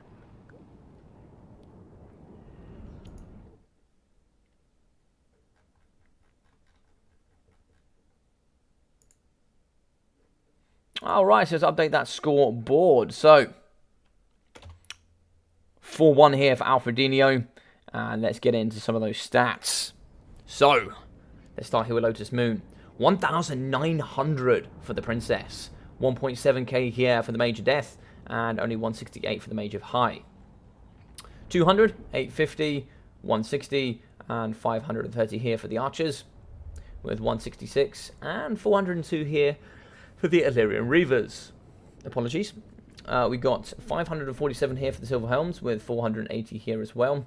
With 178 kills, 344, 97, 391, 130 kills for 285, and 105 kills for 500 damage value for the Spearmen. So some pretty okay work from the Rangers overall. They just removed infantry very effectively, but of course they just got deleted here by poison winds, etc. 363 here for the Eagle Claw Bolt Thrower, and 226 for the Silver Helms. So a nice stack here as well from the High Elves. 18 stack. Of course, we could have bolstered out a little bit more. Maybe try to see, could you drop the Mage of High? Possibly. You could have dropped the Mage of High. Try to see here if we could maybe get a few more infantry units, maybe some more cavalry, perhaps. Yeah, probably many things you could have done there. Probably many things you could have done. But of course, I'm not a player on this level. 1,155 here for the Grey Seer Plague, 102 for the Assassin, and 883 for the Packmaster. He was a nuisance. He was a very good pick indeed. 30 there in the front, 150, as well as 39, 60, and 144 for the Skaven Slaves. And for those Spears, 127 and 48, with the Gutter Runner Poisons getting 1,231. A great single counter here to the Princess. Very nice indeed. 1,177 for the Poison Wind Mortars, and 500 for the second. And for the Wolf Rats here with the normal, with that Magic and Armor Piercing, 308. And for the Poison, 550. For the Rat Ogres, 1,250, 164, 665, and also 1,361. Very good, very awesome stuff indeed.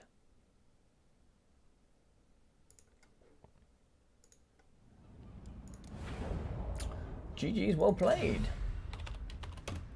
GG.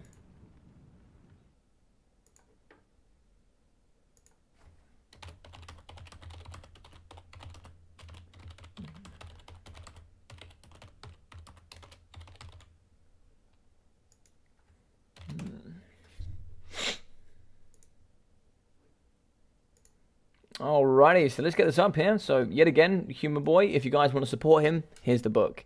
Awesome guy, so please feel free if you'd like to. If you don't know how to, feel free to get in touch with me. It's all over his Discord, all over his channel. You guys do know. You should be able to find some good places to support him. So after 35 votes, 86% of you believe that Tyrion should have fire damage. Okay, very interesting. Very nice to see. So guys, we're going to be hitting the midpoint here of the stream. I hope you are really enjoying this. And thank you very much to the players today, Alfredino and Lotus Moon here, for putting on such a great show. If you are, please smash that like button. That would really help the channel. And at the same time, actually, if you don't like it, also feel free to put a dislike in there. And if you'd like to, if you do put a dislike in, do feel free to send me a message as well as to why you did it, just so I know that how I can improve in the future here as a content creator and a caster.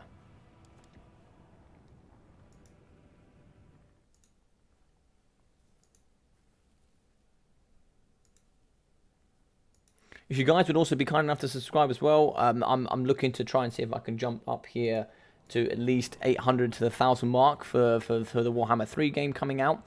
Obviously, they'll be coming out at the end of the year. If I do able to do that, I'll be able to get, if I do get 1,000 subscribers, I'll be able to become a partner with CA here, and I'll also be able to become a partner with YouTube, so I can start getting some income here. Midpoint, so the script says that Lotus will reverse it 100%, 100%. If I do get 1,000 and I become a partner here with YouTube, I can help support myself a little bit more financially, but also I can start bringing you some more early access content and become a little bit more full-time and putting on some more of these events. So yeah. Alright, so it looks like we have Dark Elves up against Lizard Men. Pretty 50-50 here, I think. The map is... one second. Eshken.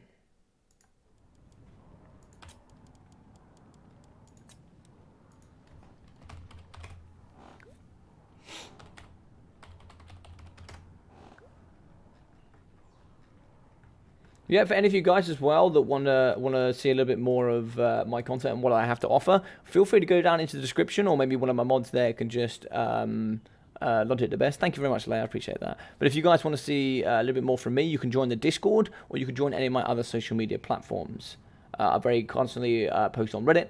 I very constantly post all of my tournaments on Challenge, so feel free to join up there. I have a Twitter and a Patreon coming up soon. And I'm also going to be streaming a lot more on Twitch. I think I might be streaming on Twitch tomorrow, so go ahead and check that out and give that a cheeky follow. I'd appreciate that. Yeah, and if you join the Discord, you'll be seeing all of my single-player, multiplayer, leagues and tournaments. I have everything, just everything. And also you can leave your replays there for me to cast on the channel, so you'll be able to see yourself up here as well. And if you guys want to play some best of sevens, so maybe it's something a little bit like this for yourself, also feel free to put your name down, and we can certainly talk about that in the future.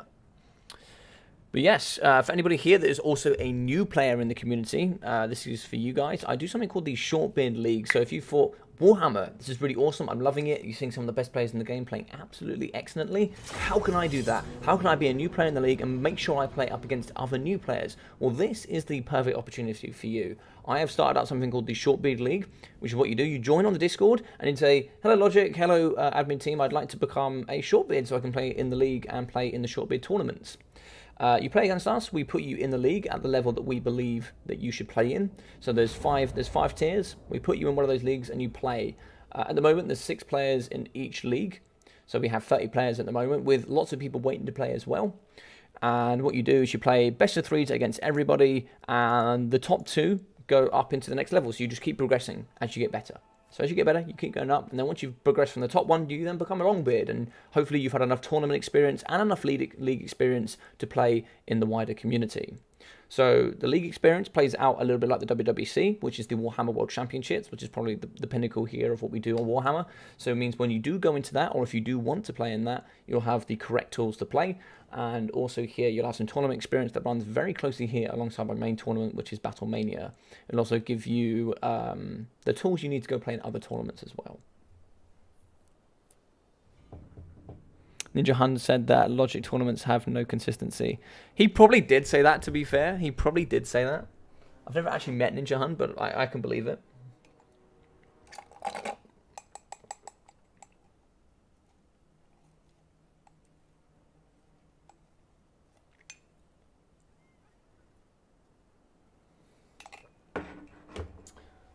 Alright, so for the Lizardmen, after a nice sip of tea, we are going to be having two of the Cold One Riders here in the middle. So, yeah, quite nice indeed. Good armor-piercing shock cavalry, and in the flanks here, 2 units of the skink javelins, skink cohorts. Those javelins can really do some nice work. In the front here, we did actually see some of those chameleon skinks, certainly the pests indeed. We are going to have 2 feral bastillodons, 2 Garys here in the front, 140 armor, very cheap there for that terror. We are going to have the ROR red-crested skinks, the skink cohorts. Where are they? So the cohort of Sotek, these bad boys here, Unbreakable, Frenzy, and of course that Refuse to Die. Very good. Some more javelins there and some more armor-piercing shock riders. Flying high in the sky, we are going to have Tick, Attack, Toe. Now, the reason he is so competitive right now is the fact that he costs 800 gold. He has 110 speed in the sky. He does have some good armor piercing, pretty decent stats, and good charge bonus as well. So, actually, in actual fact, he's very difficult to kill. You can use him to clear out chaff. He's actually pretty good on his support. But in the front as well, 4 units here of the Chameleon Stalkers. Yeah, they certainly got some changes to themselves as well. They actually got added physical resistance. They got these nice missile strength, like sort of blasting charges, if you were. Very good at removing cheap infantry, and they can kite as well, so they can certainly fire whilst moving. So as long as you keep nice and close, they should blasting charge the front line here in the Dark Elves. But for the Dark Elves, we are going to have some bleak swords in the front line, some nice cheap infantry, supported by the armor-piercing Dark Shards here in the back. No shields for them today, but flying high in the sky, of course, Morathi. Morathi is probably the strongest Dark Elf Lord by a considerable way. She's going to have a wand there for the bombardment spell. And we are going to have Soul Stealer, Soul Blight, Heartrender and the Dark Sword, as well as Enchanting Beauty, the Greater Arcane Conduit, Spiritual Conjugation, and Life Leeching. In the sky, the double Feral Manticords, very good, cheap terror there, very, very cost efficient. Blackheart Corsairs, good armor anti-infantry here on each flank. And looks like here in the back, we are going to have some Cold One Knights, good anti-large armor piercing shock cavalry. Yeah, very strong here indeed. So actually make that 4 Dark Shards. So a lot of armor piercing output. Very good work here to deal with that infantry. It looks very strong.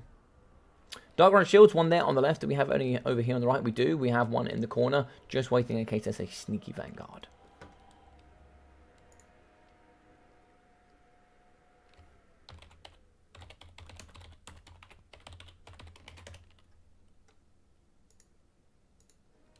Alright, so let's hop into it. These 2 gents are ready. Balance of Power is going to be already favouring the Lizardmen, which is quite interesting. I think this is affected by single entities, I think. I think Balance of Power here is really quite heavily affected by single entities. Probably quit once you saw no more than 3 missile cav every other game. What's that? What happened to Ninja Hun's comeback? Didn't he start streaming again at some point? Oh, he probably quit after. Yeah. Wasn't he massive on, like, Kite? Wasn't it, like, Kite or Go Home? I never actually, like, really cast him, saw him, played against him. I'm too new here, I think. I've only been doing this for, I think, 7 months now. 7 months, officially 7 months now.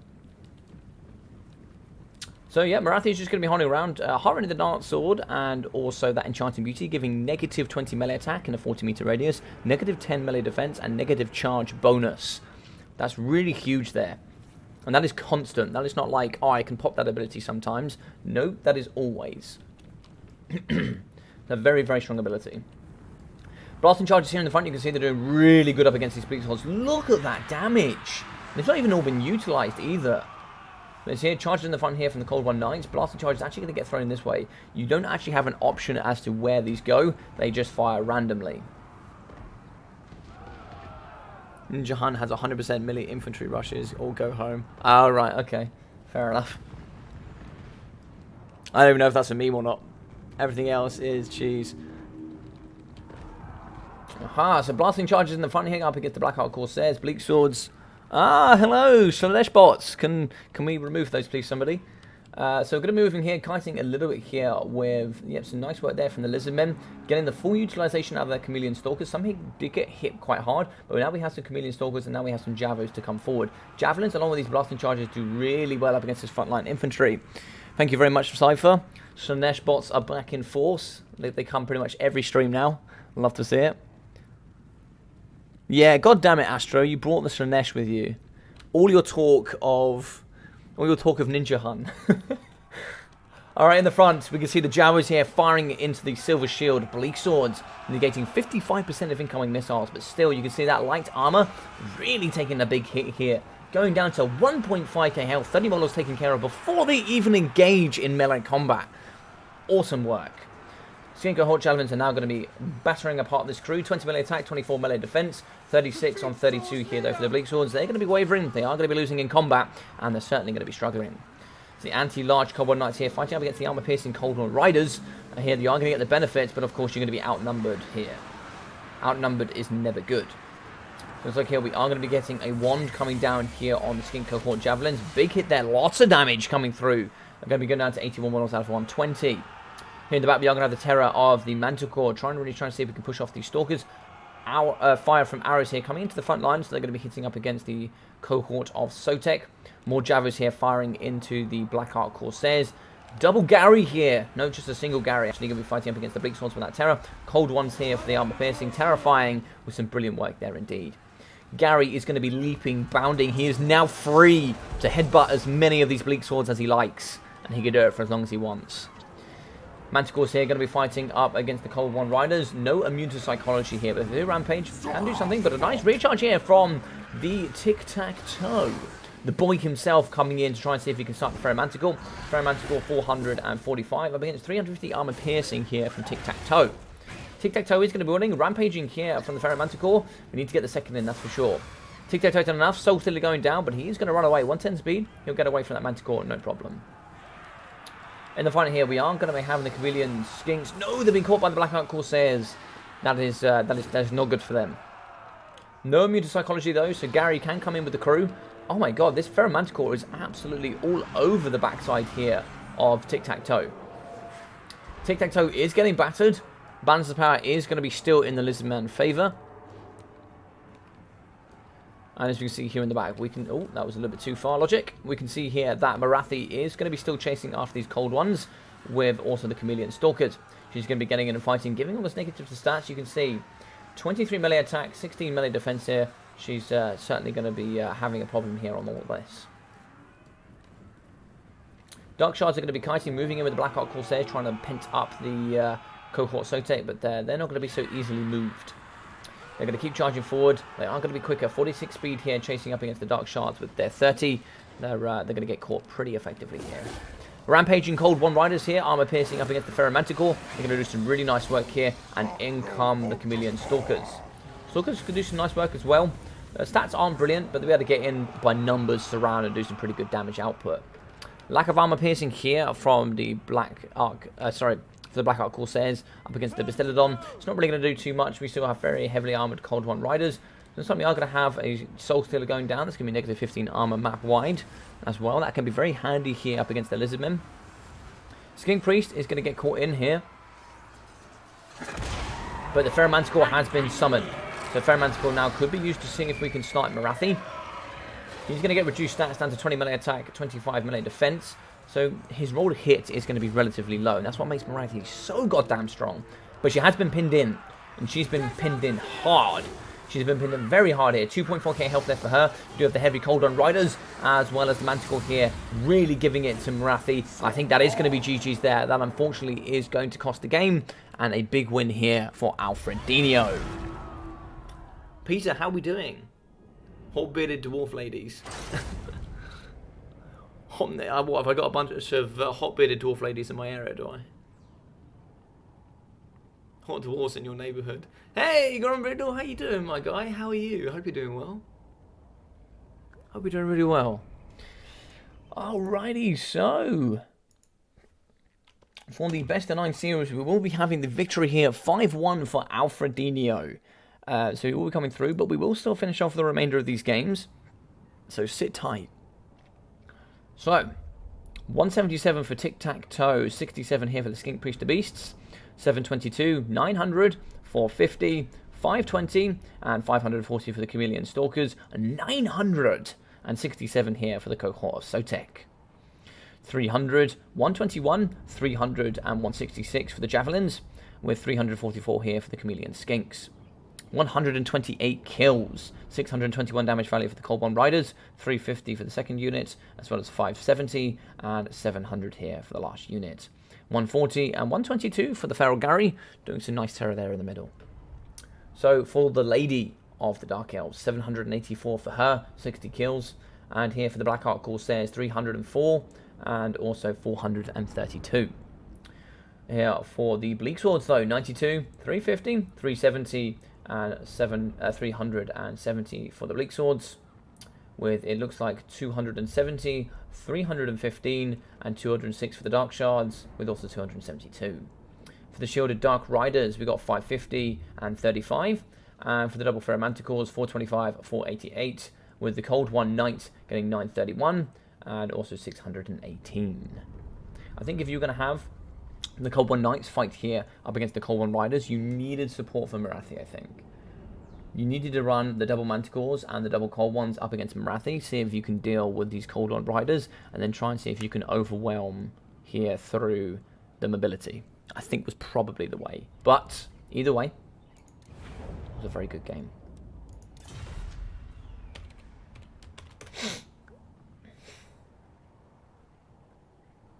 Ginger, no idea how to deal with 5 Stalkers as Dark Elves. Yeah, it's very tough. It is very tough to deal with them. I wouldn't know either. That looks like a ridiculously... It looks like a ridiculously tough way to deal with it all, I must admit. So, we're going to move into the next game. So the next game here will be Schwarsterhafen. Okay.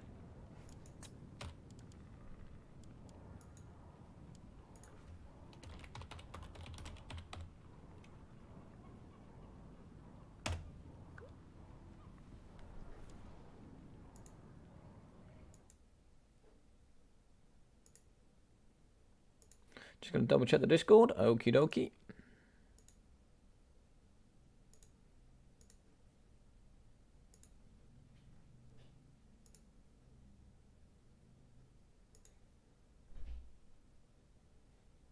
Okie dokie.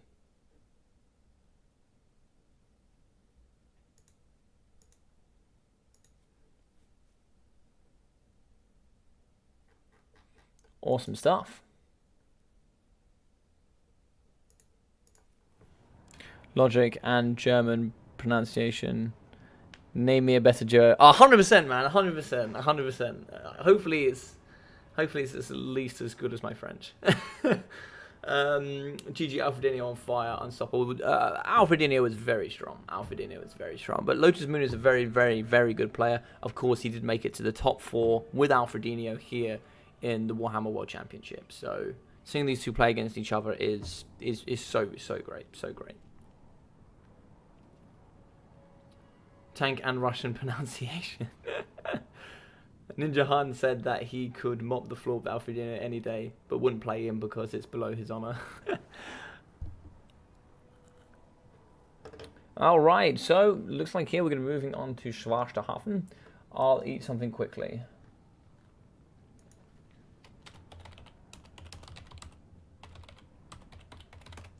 Pick 2 and ban none.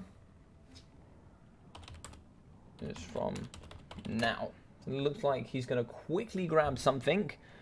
So what we'll do here, ladies and gentlemen, is I will do my little speech again. So of course, any of you guys here that are brand new, please feel free to subscribe. It would really help. And of course, if you are enjoying it, do smash up that like button. Of course, this is going to be the win here for Alfredino, but we will play 9 games. So you are going to see some extra fun games here. We'll now be moving into... Oh, actually, no, sorry, this is game 6. Sorry, beg your pardon. So we're moving into game 6. So it looks like we have Wood Elf and Dwarves, and now he has no bands, so it looks like Alfredino will have his opportunity to just pick one, and then Lotus Moon will try and counterpick with whatever he's got left. So it's quite interesting. He's gone for two opposite ends of the scale, and it's going to be very hard to counterpick both of them. But I'll tell you what, you're all here, so as we all have you here, is there anybody else here in the community that you guys would like to see do a best of 9 series? Who would you like to see and why? Please put some names down in the bottom of anybody you would like to see. Of course, we have some really great players here in the chat as well. So you know.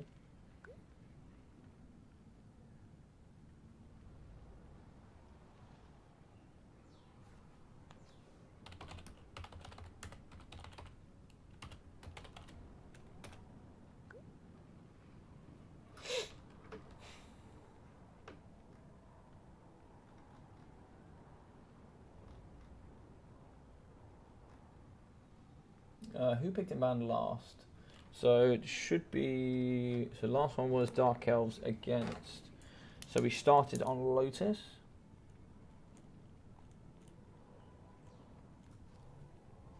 So Dark Elves. And now we're here. We have... Oh no, sorry. Lizard Men. And of course we had Dark Elves. So as the famous elves here from Lotus Moon, we've used 2. We've used Dark Elves and High Elves now. Smalls versus the world. Oh, another bot came through. Thank you very much, Cypher. Appreciate that. The Slanesh bots are in absolute force today. Let me see if I can ban these guys. Looks like you've done it. Thank you very much. I appreciate that, buddy.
Alrighty. Smalls versus the world, eh? What do you reckon, Smalls? Do you reckon you're up for it?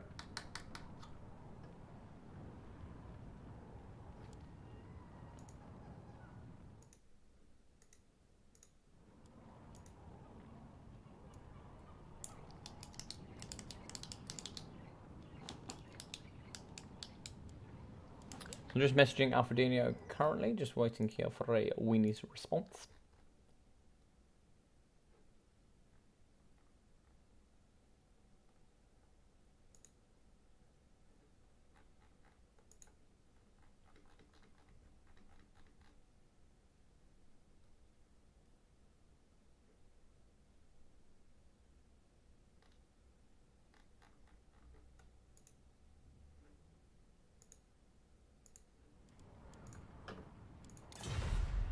Okay, I'll go Dark Elves. So Dark Elves obviously being a good counter here against the dwarfs, but here of course you can still use Dark Elves against Wood Elves. Now it is Wood Elf favoured, but you can win this matchup. This matchup is not unwinnable, that's for sure.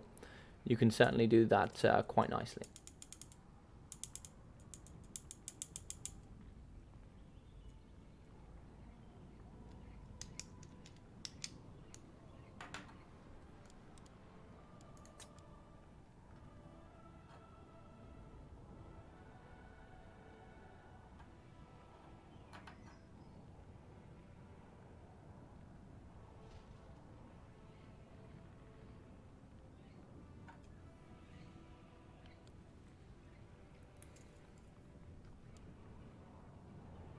So we're going to be here on Schwesterhafen, and yeah, we're going to be pretty open, pretty flat. We do have a hills on a couple of sides. No artillery, of course, from the Wood Elves, but we're probably not going to see any artillery here from the Dark Elves either. So I think what we're probably expecting here from both sides, we're probably expecting some level of... I think it's going to be just a bit of a cavalry dominance. Bit of range, bit of cavalry, try and see if we can just try and outperform each other on cavalry. I think it's very difficult. I think you kind of need to go 20 stack on both sides. Maybe not quite, but you certainly need to... Ninja Hun, of course. I mean, Alfredino, if you want to play against Ninja Hun, we can organise that, mate. We can organise that. More than happy to organise that for you.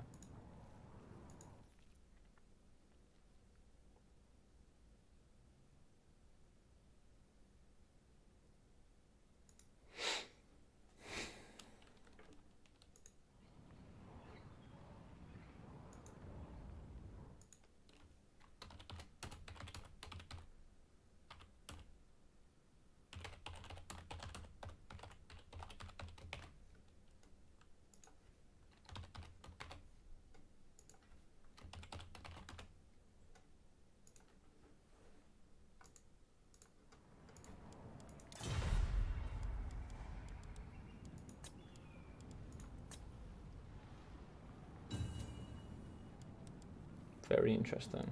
Okay. Looks like Lotus Moon is ready. I'm pretty sure we're ready here with Alfredino as well. D8 20 stack. Let me call it. Whoa, whoa, whoa, whoa, whoa, whoa, whoa. Papra, we do not have Phantom Lemonade playing. Did Phantom Lemonade get subbed in? 100%, man. 100%. Phantom Lemonade with his classic 20 stacks. Phantom Lemonade, mate. Alright, they're both ready. Let's hop into this. Let's get it going. So, Wood Elves here for Lotus Moon up against the Dark Elves of Alfredino. So, it's going to be all the Elves here utilised by Lotus.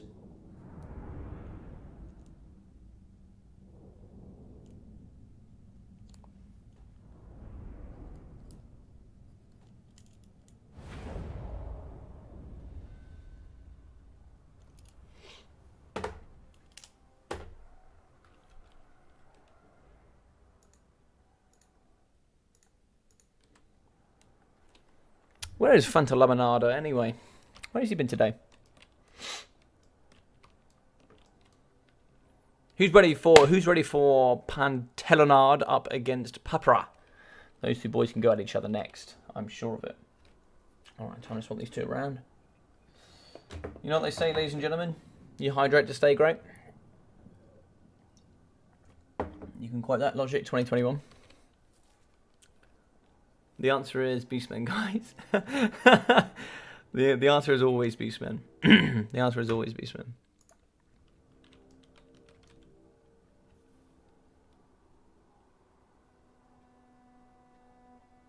Fanta Limonada.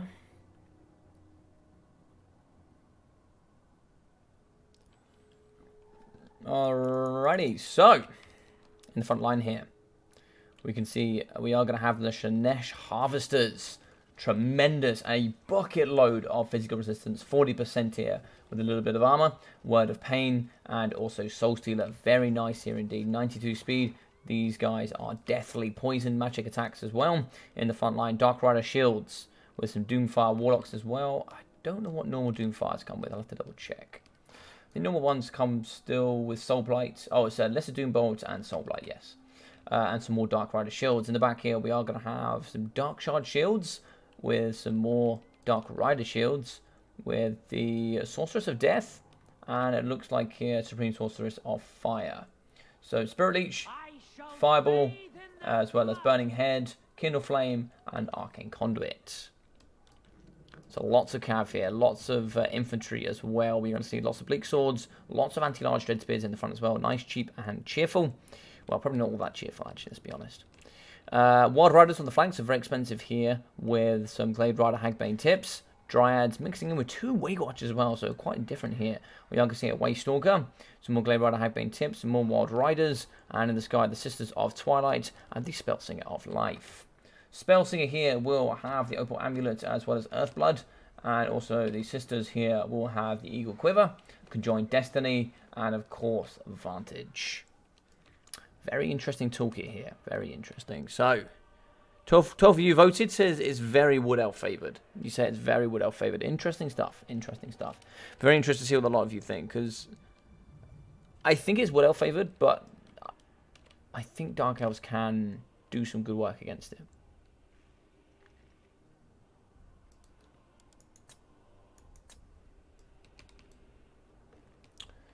So we've got the armor piercing, armor sundering shots here from the sisters. Their targets are going to be pretty tough. We have a Lord and a hero here on foot. Maybe they could shoot the Dark Riders. But of course the anti-infantry poisoning shot here could be a lot more useful. This build actually almost negates entirely the sisters. Sisters can do some great work here. For sure they can do some great work. But they certainly lessen the maximum value output that she can achieve. They are going to be fast. I much prefer them on their Eagle. Breath attacks are also gorgeous to have, but I do prefer them on the Eagle. They're more mobile, they're smaller, harder to hit. Yeah, I mean, you get more out of Conjoined Destiny if they are on a dragon, but at the same time, I just prefer them. It just as most people think it's Wood Elf favoured. Oh boy, Wood Elf build is interesting. I don't think it's very Wood Elf favoured. Only with 2 options they have to pick it. Okay, fair enough. Little bit laggy here from Mr. Moon, but I think we're okay. I think we're stabilizing. Good rotation. A little bit of a far forward push here from the right hand side. Just a tiny bit, not too much. You can see they're going to be leading just a little bit much here. Shots going into the Shanesh Harvesters. We're going to be losing 3 models already. A couple of dead horses there on the floor. Those horses were not happy. And you can see the Glade Rider Hyping Tips. They're going to be shooting over the top as well. Big hit there by the tree. Sisters there need to work on their accuracy, that's for sure. But looks like the Hagbane Tips here are going to be firing in the front. This is going to be a kite to the end, I think. I don't know if we're going to have enough here. Waywatcher's going to fire whilst moving. Hagbane Tips are still going to be standing still. They are now going to be shooting here, poisoning, down to 79 speed here for the Shanesh Harvesters. Charging in the front, that is a micro mistake. Dark Riders have been caught here up against the Waywatchers. And it looks like here, Word of Pain going down on the sisters. Alfredino really pushing in the back here. It's going to be the Doomfire Warlocks here fighting up against the Wild Riders. Another Soul Stealer going here in the pocket here as well. That's going to be some really nice work. Curse of Venera going down. Negative melee attack, negative melee defense, negative speed. That will be coming down from the Sisters of Thorn. Where are they? I didn't see those. Burning Head in the back, so the Burning Head is going to be catching a few of those riders. Also going to catch here some of the Waywatchers. The Waystalker is going to be trying. I think the Waystalker does have arrows of Kernos, yes he does. And Hawk's Precision. Shots here coming over the top from the Dark Riders. I really don't know what the Wood Elves here can do in this matchup. 20 stack. The Phantom Lemonade strategy here is just too strong. It's too strong. Dryads in the middle, they're going to be fighting here up against the nice Dreadspears. But running away here is going to be the Waywatchers. 1.3k health left for them. We do have the Doomfire Warlocks fighting in the back here up against the Wild Riders. Spellsinger could really do with aiding in the front. She's going to be shooting down the flank though, using her nice spread shot there with the poison. The anti-infantry is going to do some nice work here in the middle. But of course, if the Dark Riders do decide to turn and burn, these sisters could be in trouble. Moving the back here, the 2 units, Sisters of Thorn and the Wild Riders, they're going to be retreating. Needed that. And so here we have shattered the Shanesh Harvesters. So some good work there from the Hagbane Tips. Oh, big shots there going down on the Supreme Sorceress of Fire. She's going to be wavering down to 491 health. If we can actually kill her, negative 16 leadership could be very nice. She's going to go down to 240. She has broken. Shots there. Oh, nice shotgun shot there into the Supreme Sorceress of Death. Getting hit there very hard indeed. Did she die? Yeah, she died. Okay, so negative 16 leadership faction-wide here for the Dark Elves. This game is now back on, ladies and gentlemen. We do have a healing here in the back pocket. We still have some Waywatchers here. We did lose one, I'm pretty sure. Or do we have both? We have both. Both still online. Okay, good to see. What's up, Mr. Rabin? How we doing, my brother? But in the back here, Dry Side been broken. We are moving with the Waystalker. As long as we keep shooting, we can keep kiting. Sisters here are going to be moving, but we do have some Dark Shards now shooting in up against the ladies in the sky. Only 50 armor for them. Having tips shooting in the backside here. Shotgun shots going into the Supreme Sorceress of Death. And this is where the problem can become. Now, she does have the spread shot, but of course, if she's nice and close... Ooh, Spirit Leech going down. Spirit Leech can do some nice damage. Also getting caught up here by the arrow fire as well. The Eagle is not happy. Covered in blood right now. Look at those shotgun shots here coming into the Supreme Sorceress. So because it's a spread shot, if it's nice and close, it's going to act a little bit like a shotgun where you're going to see multi-shots here getting hit into the Supreme Sorceress of Death. She can now swoop in and clean up the kill. Charges here. The cavalry is having to go in. The Dryads are going to push in, and so are the Sisters. Sisters going to try to blockade here against the Dark Rider shields. Moving in the back, though, are going to be these Doomfire Warlocks. They're going to be absolutely smashing apart the Way Watchers. Shield of Thorns going down, damage increase as well. Downhill charge here from the Wild Riders, and also the Glee Guard have Bane tips. In the front, though, we are going to be fighting with the Waystalker. Have we killed that caster? The caster has shattered, so we can now chase off using the Hagbane tips. Balance power is even. Lesser Doombolt here going into the Wild Riders. We are now going to start kiting back here with the Wood Elves. There is a shag load of infantry here, though. I don't know what we're going to do about this amount of infantry.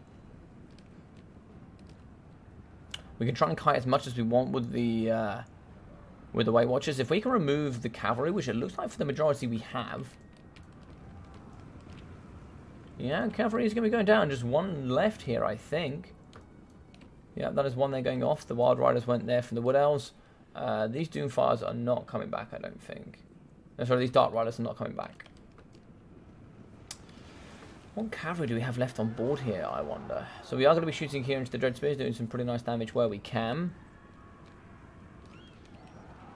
So it's like the Spell Singer is going to be damaging here the Dark Shards, trying to do as much work as they possibly can. Looks like we are going to turn and try and burn here with the Dark Shards into... Yeah, that's a nice fire there into the Spell Singer of Life. Moving over into the sky is going to be the Sisters of Twilight. Fighting in melee combat here is going to be the Glade Rider Hagbane tips. They have taken a lot of damage, down to 18 models, losing models left, right, and centre. Missed partially... I don't even know what you're trying to say there, but yes, how are we doing, Mr. PE? How are we doing? Well? That could be any of you boys, to be fair. That could be any of you. I refuse to guess. But yep, break in the middle. Looks like we have shattered the Dread Spears. Second unit has broken, and in come the Bleak Swords. Bleak Swords a little bit unsupported here. A couple of charges from the fear-causing Spell Singers could do some nice work. Last unit of cavalry here is going to break with the Doomfire Warlocks.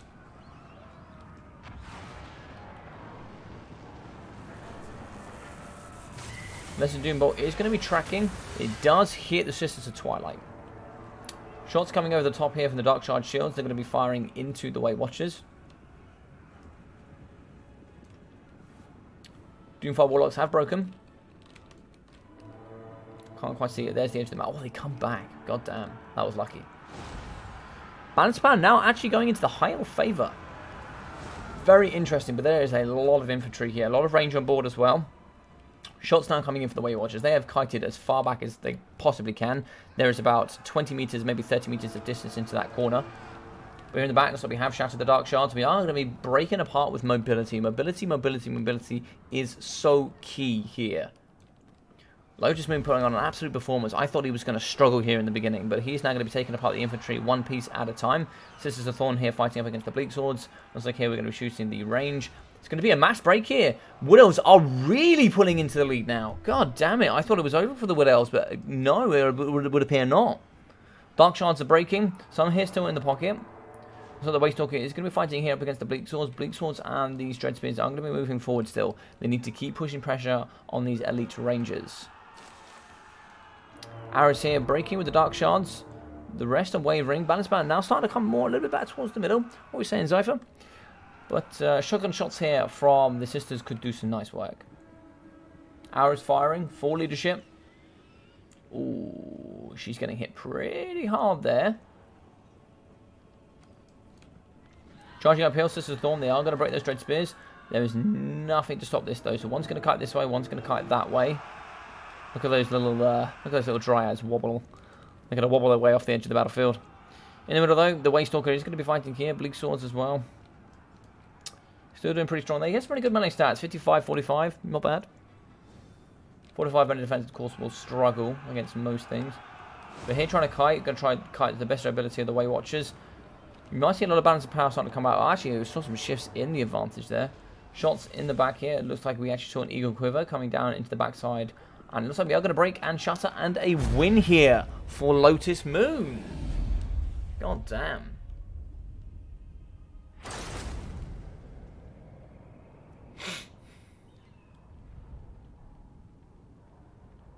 One fact, if you're extremely close to the spread, mod deals more damage to single entities than... Yeah. It's like a shotgun spread, yeah.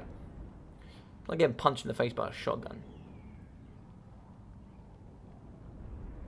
Ninja Hun says I must go to bed now. See you. Thank you very much for chilling out, Aristodemos. It's nice having you here, dude. Right, so we can put another one back on the board here for your boy, Lotus Moon. Score 1. 5-2 here on the doors. 2 games left to go. So, 1.5k here, nearly 1.6 for the Sisters of Twilight. 1,000 here for the Waystalker. 376 for the Spell Singer of Life with 880 and 630. Got 1.8 and 650 here for the Glade Rider Hagbane Tips. 980 here for the Sisters of Thorn. 780 and 964 here for the Wild Riders. 228 and 530 here for the Dryads. 150 and 460 here for the Sorcerers of Death, with 570, 500 here for the Bleak Swords, with 170, 150, 305, 71 and 225 here for the Dread Spears.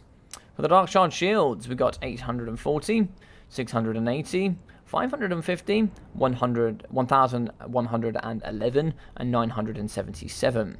195, 530, 700, 724 here for the Dark Rider Shields, and for the Doomfire 700, and here for the Shanesh Harvesters 850.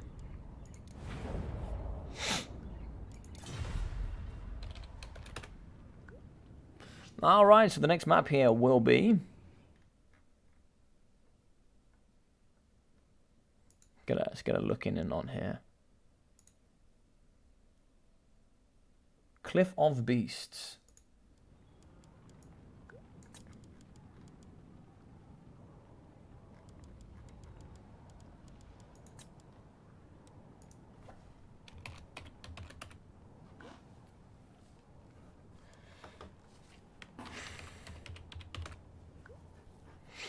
Alrighty, so let's double check. Got a couple of messages here. Just make sure everything is all hunky dory.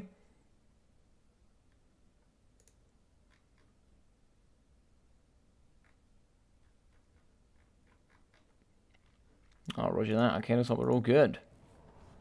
Awesome stuff. Jeez, what a game. I knows there, man. That was damn. Always exactly 20 meters to get perfect damage on the spread shot.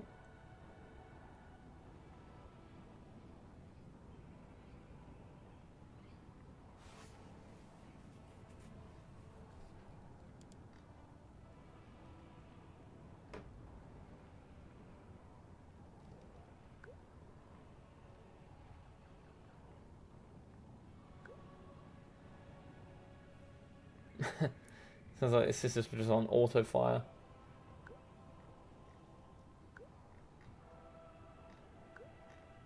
I was say it said you had me early, full F up with the yeah, with the Way Watchers. The Way Watchers got smashed. Oh, as soon as the Way Watchers got hit in the front line, I thought it was game over. I really thought it was game over.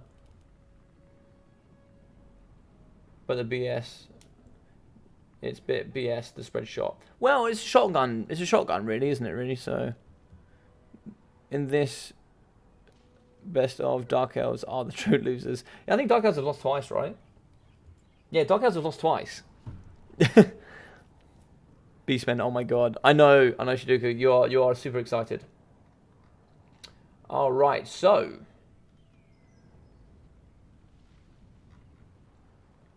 Beastmen and Wood Elves for Alfredino. And a great counter is Empire. Empire is good against both, very good against both.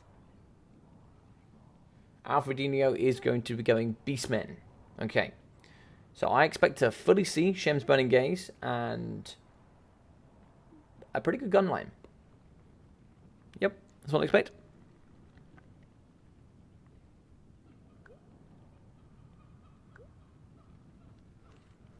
Alright.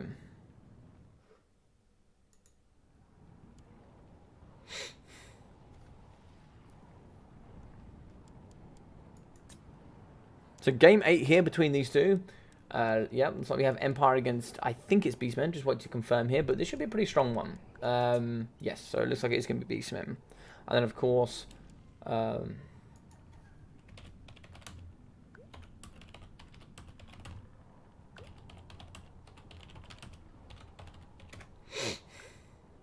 So game 9 will be blind picks.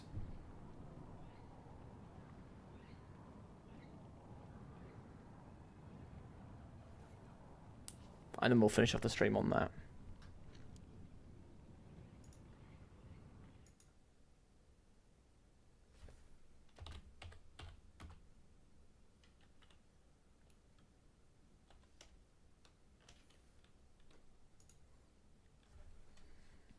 See what you guys are saying.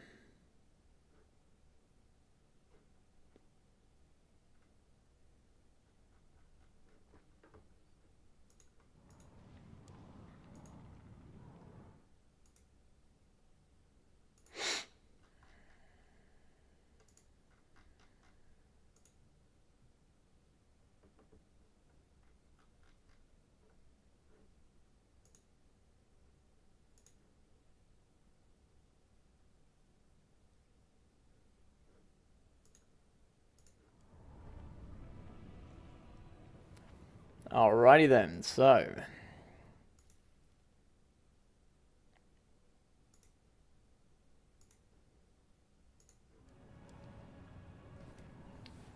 So Alfredino is probably going to change a little bit of strategies here. Of course, the chariot is getting nerfed a bit. They're still pretty strong. I think we could see them here. They have been nerfed considerably. Shem's Burning Gaze is a great counter. Overcast there with a blast spell. Those two will actually kill a single entity chariot. So if we take, say, a Beastcaster and a Tuskal Chariot, an Overcast followed by a blast will actually kill it straight outright. That's a good counter. Who's good here? I think we're going to be seeing Torox the Brass Bull, him and double Doom Bulls. Maybe one Doom Bull, him and a Doom Bull, plus, say, we'll probably see Wildcaster with Traitorkin and maybe something like... Yeah, probably just Traitorkin, actually. We'll just overcast Traitorkin and just remove Knights of the Blazing Sun, I think. I think that's the... Well, it's not even good against Knights of the Blazing Sun, because it's got that magic resistance. We'll have to see. We'll have to see. We'll have to see. Also, here's a question I have for all of you. I have a question for you.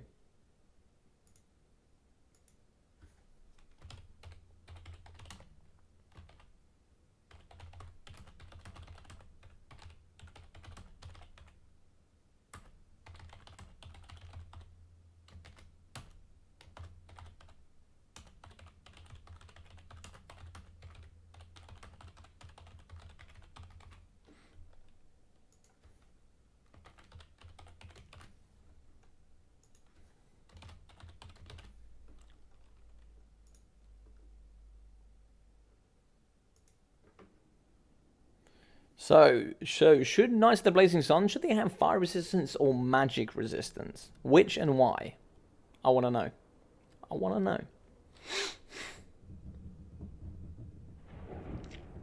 I had this debate the other day. I believe they should truly have fire resistance, not magic resistance. I think 25% more fire resistance makes more sense than having magic resistance for them.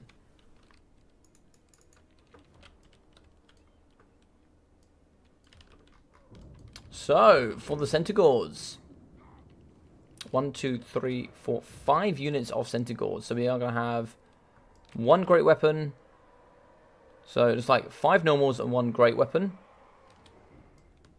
Also in the front line, we are going to have some Ungol Spearheads, some with shields, some without. Looks like 5 units in total. And 2 of the throwing axes in the front as well. In the back here, though, we are going to go with the Brave Shaman of Wild, Traitorkin on top of a Tuskal Chariot, pretty expected. In the sky, we are also going to have the Double Fairy Manticore, and of course, Torox the Brass Bull. Here was Lotus cool, and also the Brass Body, very strong here indeed. Very mobile force, very mobile. So, here we are going to have for the Empire, Boris Toddbringer, probably the best selection here in this matchup. He can regen himself, Foe Seeker, the Midland Runefang, the White Cloak of Auric, as well as Crush the Weak, Hold the Line, and the Blood Roar. In the front, we are going to have a little bit of a corner-ish build. For Gelatinous in the front, for the Unbreakable, double free company militia here in the back. We are going to have a Hellblaster volley gun and Spearman. 2 units of the Pistoliers, make that 4. Going to be very good at just kiting back here against the lightly armoured infantry. So it's going to be a mad rush here up against a big defensive unit of Unbreakableness. What have we got? What have we got? Hello, Caradog. How are we, buddy? I hope we're doing well. Hope we're having a great day. Yeah, it's been a while, my friend. How are you? How are you? I was so sad that you missed out on Battlemania. I was so sad. I was expecting you to be there. I was expecting you to rock it all the way to the end. Pantelonard! Mr. Fanta Lemonade has joined the chats, ladies and gentlemen. Please leave your oranges and lemons down there in the chat.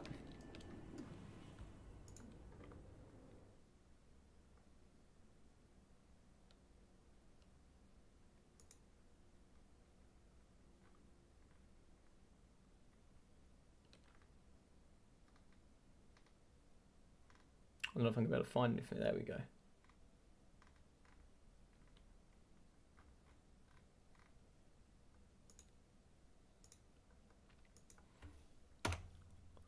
Hey, Cooker Puffs, how you doing? Hope you're doing really well.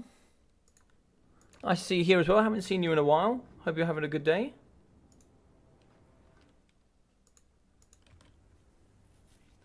Fanta is here, blessed by the almighty 20 stacks.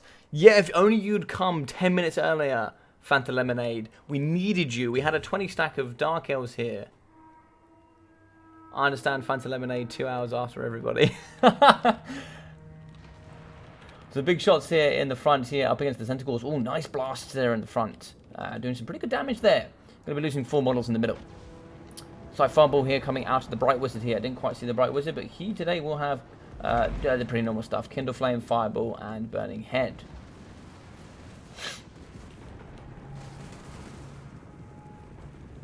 Yep, so we're going to be shooting here using the Hellblaster volley gun into the front. I think it's going to be initially, I think it was targeting some infantry here. Yeah, it's going to be targeting infantry in the front. It is going to rip apart infantry model, that's no joke. But here, certainly soon, now wants to start targeting Torx the Brass Ball. Torx is going to come forward. You just have to get a big boy push on here, I think. In the back here, we have some Reichsguard. I actually missed the Reichsguard, but yeah, they're going to be in the back. 62 charge, 120 armor, no joke. And this guy, another Fireball here. Fireball going straight. And what are we going for? We're going for the Brave Shaman of Wild.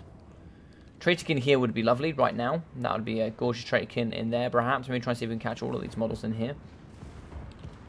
Shooting over to the flanks here, looks like we're going to be trying to hit some of the Centaur Cavalry. Great weapons here will chew apart Reichsguard, that's for sure. And the front of the Brave Shaman now is going to be hitting that front line at... looks like slowed down quite a bit there, actually. Double Manticores are coming over the top.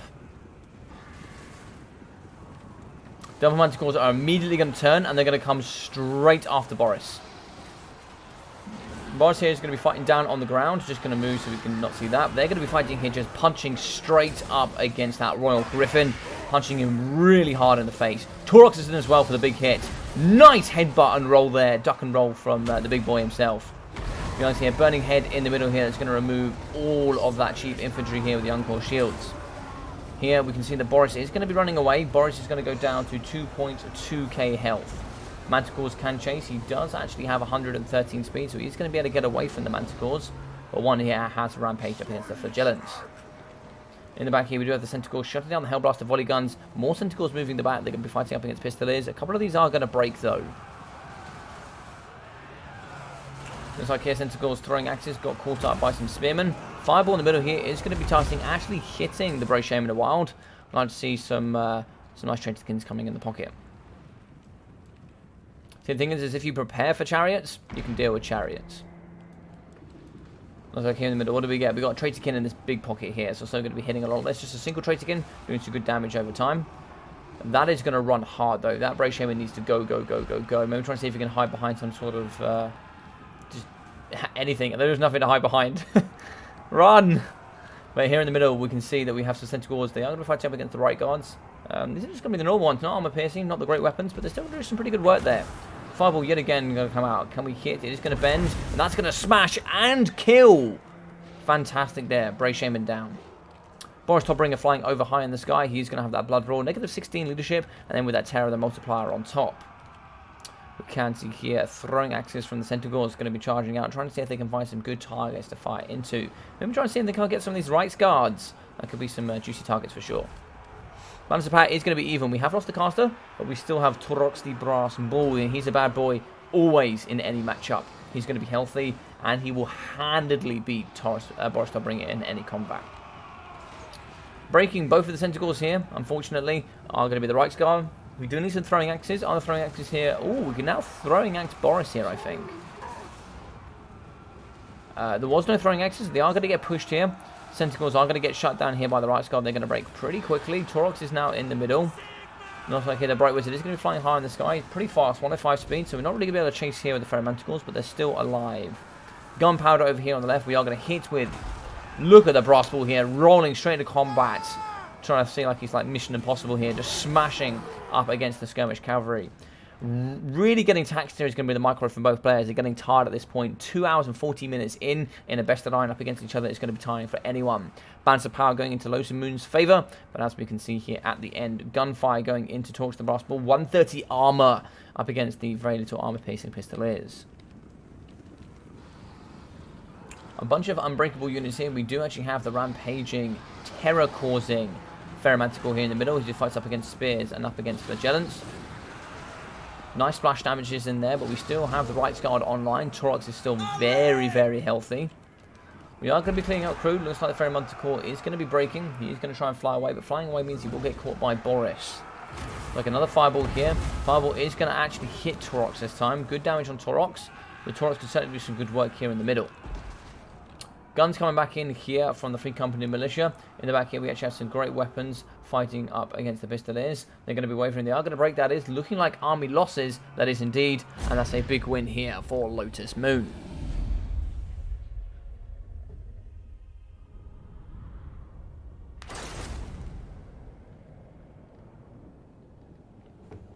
I understand, Phantom Lemonade. 2 hours after everybody. I was sad too, but one guy broke his arm and I was standing in for my friends in his tournament. Oh, I see. Well, I hope it went well, dude. I hope it really went well. No, I missed it. MS for Pistoliers is so big. Yeah. I like Fanta Lemonade so much, I will rename myself if I win a Battlemania. Oh, yes. I love it, Pantelanard. I love it. Where were you when the Dark Elves needed you most, Fanta? Indeed, where were you? Why Reichsguard? I think just heavily armoured. These bad boys have performed.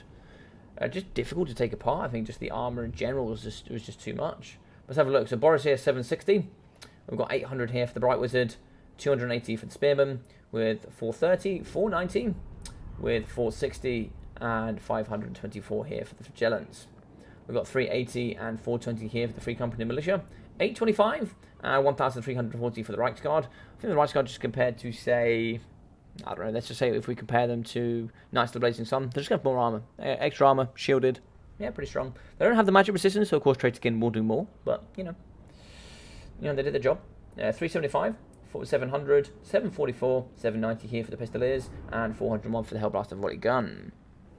So 91 kills, 1,022 for Torx the Brass Bull, 360 here for the Brave Shaman of Wild, with 330, 140, 120, and 62 here for the Ungor Spears, and for the Shielded variety, 97. So in the front line, 280, 380, 440, and 17 for the Centaurs. For the Great Weapon variety, 522 and 391. And for the Throwing Axes, 630 and 560. For the Manticores, 718 and 1,180. Very strong. So let's get that Dubsky on the board. That's going to be Twa here. 5-3 to Lotus Moon.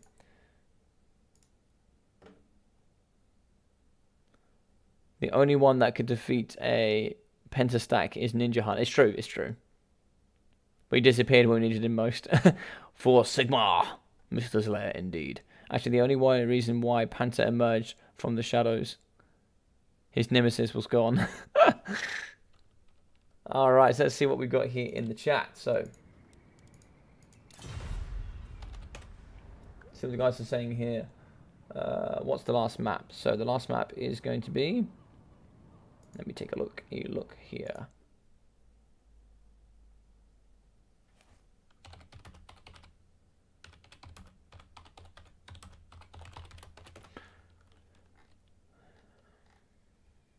So the last map is going to be Outdorf Outskirts to finish off the series.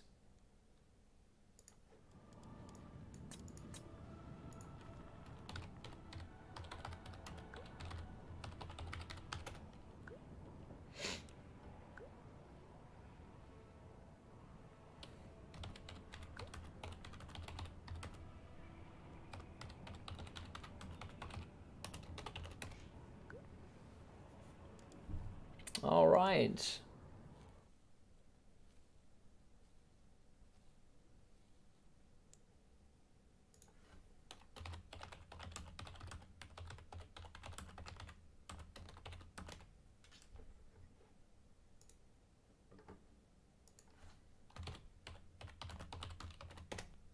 Love it. I love it. I've got a big choice here. Big choice from a big boy. I love it.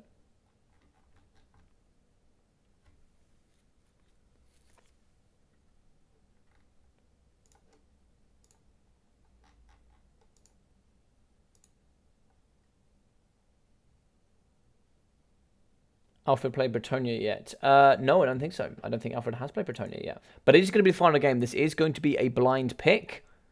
Let's see what we get. I've already got one here from Lotus Moon.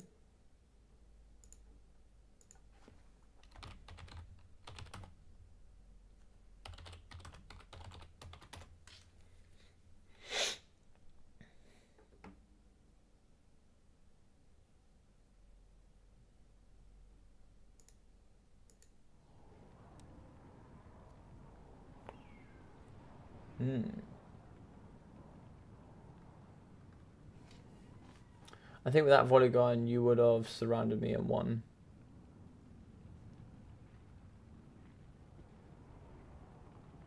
Yeah, okay, interesting. So apparently the volley gun forced it. He thinks the volley gun forced him to fight out of position. That's interesting.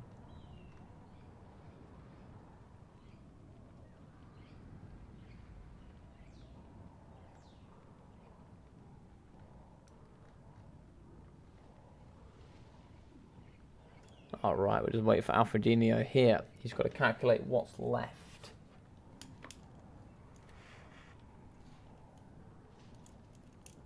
So in that last one we had a Beastman. And then we had Empire.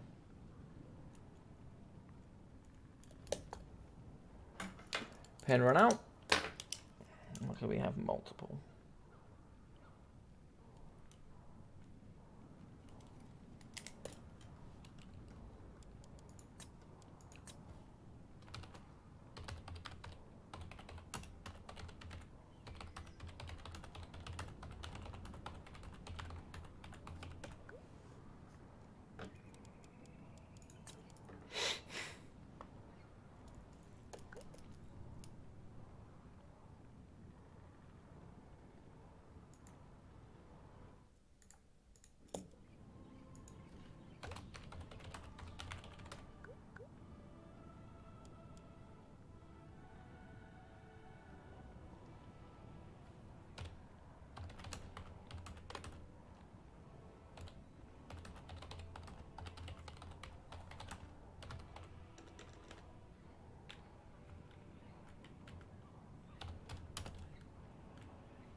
Ooh, okay.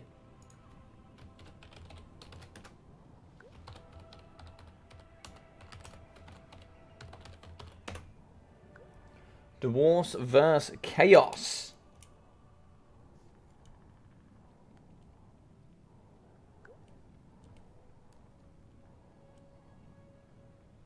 Okay, so this is traditionally favored for the Chaos. Probably about 55% Chaos favored. I've played this matchup a lot. There are two ways you can play it as the Dowie. You can play it with a bit of a Sky Cheese. You can bring Gyrocop to build, but of course, if you prepare for that well as the Chaos, can be difficult. Can be difficult. On the flip side, you can also go really, really wide, and you just go a bucket load of armor-piercing great weapons. And this is a great weapon on great weapon mash. Mobility is the massive advantage here for the Chaos. They have loads of armor-piercing and mobility, whilst Dwarves have just lots of armor-piercing. So, it's tough. It's tough. Ask Papra about this matchup. He's the expert. So tell me all about it, Papra. Why is this a... tell me all about this matchup. How would you play it from the Chaos side of things? Tell me all about it.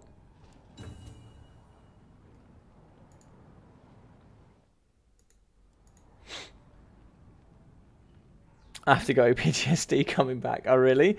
Why is that? Did you have to play your Chaos into Dwarves quite a lot?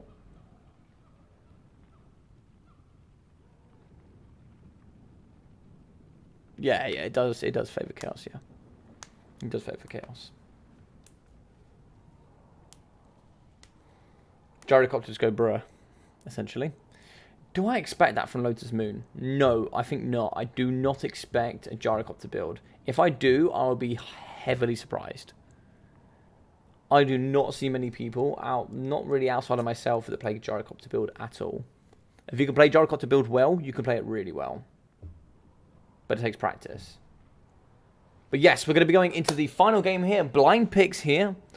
Let's just use gyros. Okay, interesting. I've never seen Lotus play here on the stream before, so if you just use gyros, it's going to be very fun. But yeah, if you guys are enjoying this is going to be the final game. What's up, Emperor? How we doing? If you are enjoying everything you've seen today, please feel free to smash that like button. That would really help the live stream. Counts as an interaction. More interactions means it spreads out wider by YouTube. Also here, furthermore, if you're enjoying all of the content, please feel free to subscribe. It will really, really help the channel grow. It really does help. I know you think your one subscription doesn't help at all, really, but it really does. It really does.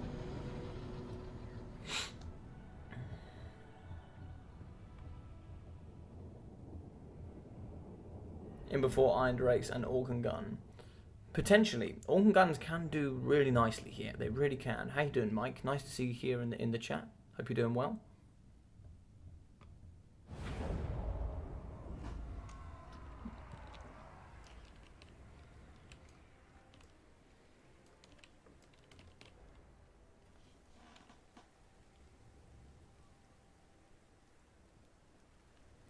So the final game, let's get into it. Dowie versus the Chaos. Good versus evil.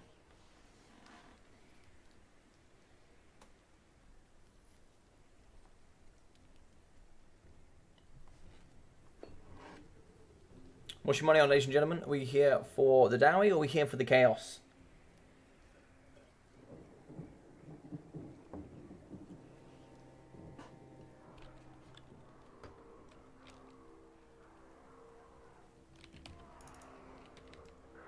Alrighty, so here for the Chaos.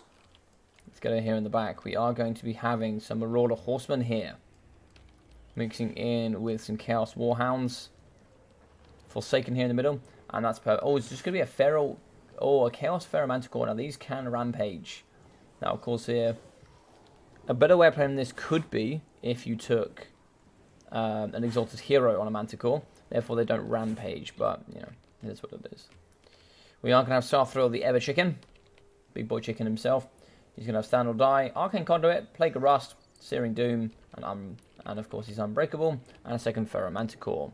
In the front here, Forsaken, mixing in with the Chaos Warriors Great Weapons, Marauders, Marauder Great Weapons, Marauder Great Weapons, Marauder Great Weapons, Marauders, Marauder Great Weapons, and yep, some Forsaken. So just super wide, Doggos as well. Yep, very nice indeed. Mortar Horsemen here going to be in the trees, just trying to get a nice sneaky sneak. So, wide here from the Chaos, including one of the Gyro Bombers. I think one Gyro Bomber is bold, but we'll see. So, in the front line, Hammerers, Longbeard Great Weapons, Longbeards, Longbeard Great Weapons, Longbeards, more Longbeard Great Weapons, and some more Hammerers. Some Thunderers in the back, at least 2 units, make that 3, with Thoric Iron Brow. Yes, he's going to be here on top of his Anvil. Thoric here will have the Rune of Slowness, the Rune of Speed, the Rune of Doom, and of course that Locust of Power. So it looks like we're going to be having, what's that, 1, 2, 3, 4, 5 Thunderers here in quite a weird hexagon shape. and just the normal gyro bomber, not the ROR. This should be very, very interesting. I don't know how this is going to hold. But it's very interesting here. Full Sky Bomber build would win here. If you went all out, 2 gyro bombers, and you went with the 3 of the anti-large gyrocopters, the brimstone guns, you'd probably win here. There is not enough Marauder Horsemen here to win this with the double Ferromanticores. And listen, I know a lot of people go, oh yeah, but you could chase with the Manticores. Okay, these ones rampage and have less health, and you certainly need at least 4 Marauder Horsemen. At least that's been in my experience. Parkerilla, how are we? Finally got my internet restored and working after lightning strike took out my router for 4 days. Oh, sorry to hear that, dude. Just in time for the final game. Yes, yes indeed. Dwells is evil, right? No, wrong. Best build versus Chaos is 4 RT and 5 Thunders in my opinion. Oh, okay.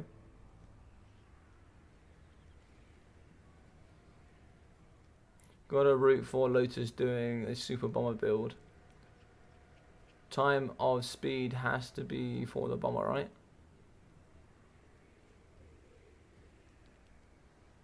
Or maybe. But I think here, like, Rune of Speed actually would be, in this particular scenario, would be used to speed up the gyro bombs and the gyrocopters. That's what I would have done. And then you can outmaneuver Chaos Manticores. Then you have 85 speed, you have 90 here for the gyro bomber. Obviously, if you give that 45% speed, you get up to about 160 speed for brimstone guns. So we are going to be moving forward here. We're going to get some shots, nice and early doors here into the Marauder Horseman. Oh, looks like he's going to fire, move, reload, fire. Honestly, that pretty classic Dowie tactic. Now, if you can time it pretty well here, we should be able to see the time there. 4.5 second reload time. So just 1 Mississippi, 2 Mississippi, 3 Mississippi. Just get that counting in your head, and then you can turn and burn. Now, not too much range on this bad boy, 125. So it's not bad, but it's not, you know, it's moderate. It's moderate. 5 units of Thunderers, though. They will absolutely destroy the Chaos Manticores. Now, the nice thing is they are spread apart, and the reason they're spread apart is that the Manticores can't deal with all of them all at once. They are going to get shot at some point, so it's going to be pretty interesting.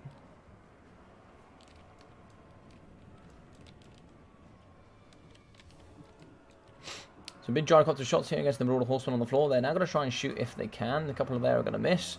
Full volleys coming in now. Nice dodge there at the last moment with the gyro bomber.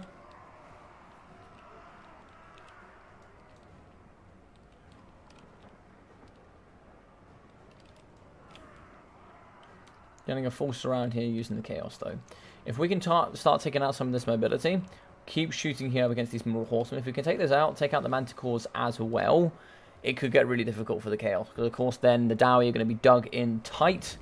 Ooh, Searing Doom here in the middle on one of those Thunderers. They're going to be shooting so that they cannot move. And that means loads of damage. 4 models gone down, way over 1,000. About 1.2, 1.3k health there down the drain. That was painful. But that's okay, we move. And that's the problem. If you turn and move and fire, these units cannot disengage and move, unfortunately. We're going to be shooting in the front here, up against the Chaos Marauders. Trying to see if we can get, I'd say, yeah, exactly. I'd go wider here, that's perfect. Try and see if now I can shoot the Chaos Warriors with great weapons. But of course, being wide like this means rotating can be difficult. It takes longer on that rotation. Sarthriel here, he does have 50% missile resistance. So you can certainly soak up, but he has no way of healing. So you do have to be careful there as well. He can certainly soak, but he can't soak up too much. Gyro Bomber just going to be flying over the top. You can't really push in too hard here using the Manticores, but you do need your front line to engage and get involved and get busy. You need to get around this ginormous pocket here in the back. How far away is that white line? The white line's pretty close here. That's a bit close for comfort for me, but at the same time, what's that? That's a bit close for comfort, I think. But he can get in. He can get in. Here in the middle, looks like Master Rune of Slowness going down. Gunfire now. Longbeard's going to be fighting as well. That's a lot of damage on Sarthriel. Here in the middle, we can see Plague of Rust going down here on the Chaos Warriors. Sorry, to help the Chaos Warriors as they fight here up against the Longbeard. Great weapons. Rune of Doom going down that wide. 24 melee attack and that imbued fear. That will help greatly. In the back, Longbeards are going to hold for quite a long time here. Looks like Forsaken just going to move around the pocket. We have some Doggos in now. Doggos going to be cleaning up the nice Thunderers here in the back pocket. Marauders in the back. They can certainly clean up here, trying to get to melee combat with these Thunderers, shut them down as best you can. Another Searing Doom down here in the front to take out these Longbeard great weapons. Thunderers are getting imposed here by the Chaos Marauders, shutting those down pretty effectively for very cheaply. Thunder is still going to be firing here in the front up against Sorcerer, the Ever Watcher. Ever Chicken's going to be going well, but as you can see, that Gyro Bomber is having to flee. Nothing to stop him. No rune of slowness ready to go. And here, what I was really trying to do is get Thoric in. Thoric is not going to be fighting, but he is, but he's going to be fighting great weapons. He needs to start fighting Sorcerer if he can. He's no joke in combat. He's not a slouch. 45 melee attack, 50 melee defense, good armor piercing as well, magic attacks. But we do have magic resistance here for Sorcerer. Shot there, so we can fire whilst moving with the Gyro Bombers. That's some big hits going in against Sorcerer. These are actually really forgiving. You can shoot pretty close here to the model, actually. Mostly on the Brimstone guns. Brimstone guns are phenomenally forgiving. Probably the most forgiving range in the game, I reckon. As we can see here, we can see breaking are going to be Thunderers, and you need Thunderers online. We've lost 1, 2. 1 unit is left in the front, 3 is broken, 4 are broken. That will more than likely cost the game. Thunderers are just so good in this matchup. Losing them is very costly. The front line is way more efficient here without Rune of Doom. The front line is more efficient here for the Chaos. But however, with Rune of Doom, it can be done. As you can see, hammers have been broken here. Chaos Pharaoh Manticore is going to be helping Terrify and removing units. Longbeard here fighting up against Chaos Warrior. Great weapons. Balance of power is even. It is even. But really well played here from Alfredino. He's going to be cleaning up very nicely in the back. Chaos are going to start taking the lead. Weak here is going to be Sorcerer, so we do have to be careful. Plagueros overcasted down here in the back. Going to be removing 60 armor from these nice elite hammerers. They're going to get cleaned up by Forsaken. As we can see, Sorcerer is just going to be causing terror. He's just going to be moving through. Longbeards do have immune to psychology, so that is very handy. We're in the back here. That Pharaoh Manticore is just going to be chasing the Gyro Bomber. So once the Gyro Bomber keeps moving, he can keep shooting. Shots here going to be coming into here, up against the Chaos Warriors. A great weapon. Stand up die going down, plus leadership and plus melee defense. A Rune of Doom. You hear that clang in the background. Such a gorgeous little noise there. As you can see, Rune of Doom will give that plus 24 melee attack. As we can see here, he's going to try and chase and try and see if he can shoot as much as possible here into Sorcerer as he can. He is going to be hitting here against the Marauder Horseman. He needs to keep moving. He is going to get caught here, I think, by the Manticore. Manticore gets some big hits in up against a single entity there. Gyro Bomb takes a lot of damage. That micro, just that lapse for 1 second, can be so costly here for the Dowie. Rampaging is going to be the Pharaoh Manticore as he fights here up against Longbeard Great Weapons. I don't want to say GG's just yet, but it is looking that way, unfortunately. We can see here some more Chaos War Great Weapons moving back in. Longbeard's here. They're now struggling on the AP front line. No Great Weapons from them. But over here on the side, Longbeard's going to be fighting up against... it looks like we have some Marauders, and it looks like, yeah, Sorcerer as well. Going back in are going to be the Forsaken. They can certainly help. But it looks like here, balance of power massively in the Chaos favour. Yeah, very nice. I love Searing Doom. It's probably my favourite magic missile in the game. It's so good. If you know how to use it well, it is so fun to use. Thoric in the middle, he does not have immune to psychology, but he is going to be beating apart these Chaos Warriors. He's now going to come in and try and fight where he can, try and see if he can remove some of these warriors as well. Try and see if he can aid the Longbeards, give them an added leadership as well where it's needed. It looks like here the Lord of Horsemen going to be cleaning up in the middle, and as you can see, unfortunately there, because you don't have the ability, here's the Dwarfs, breaking the 5 Thunderers, pushing them off the edge of the map. Yeah, it's pretty hard. It's pretty hard here to win when that happens. Going to be shooting in the sky here up against the Gyro Bomber. You need to try and take out Sorcerer now. Sorcerer needs to go down. Shots are going in. He needs to fire whilst moving. He stops just for a second and a big hit there. That has no melee defense. 4 melee defense. You're just going to hit every time with the Manticores. And that is the problem. Normally what I can do myself is I normally take 2 Gyro Bombers. I try and slow the Manticores as much as possible. I either try and see if I can rampage it into the front line, or I can see if I can try and outshoot it using 5 flying units. Thoric is better tank than Taurox. Are you sure about that? Are you sure about that? So, the big man wins. 722 here for Mr. Thoric Ironbrow. 514 for the Longbeards, and 712. We've got 500 for the Great Weapon Longbeards, 653, and it looks like 730. Hammers 550, 617 for these Hammerers, Thunderers 100, 200, 120, 850, 250, 340, and 1.6 in for the Gyro Bombers. Nice work. South Row 1000, frontline 200, 500, 400, and 130, with 600 and 1000 for the Forsaken. 600, 880, 500, 700, and 870 for the Chaos Warrior Great Weapons, 800, 770 here for the Mortar Horsemen, 500 for the Chaos Warhounds, with 550 and 670 for the Feral Manticores.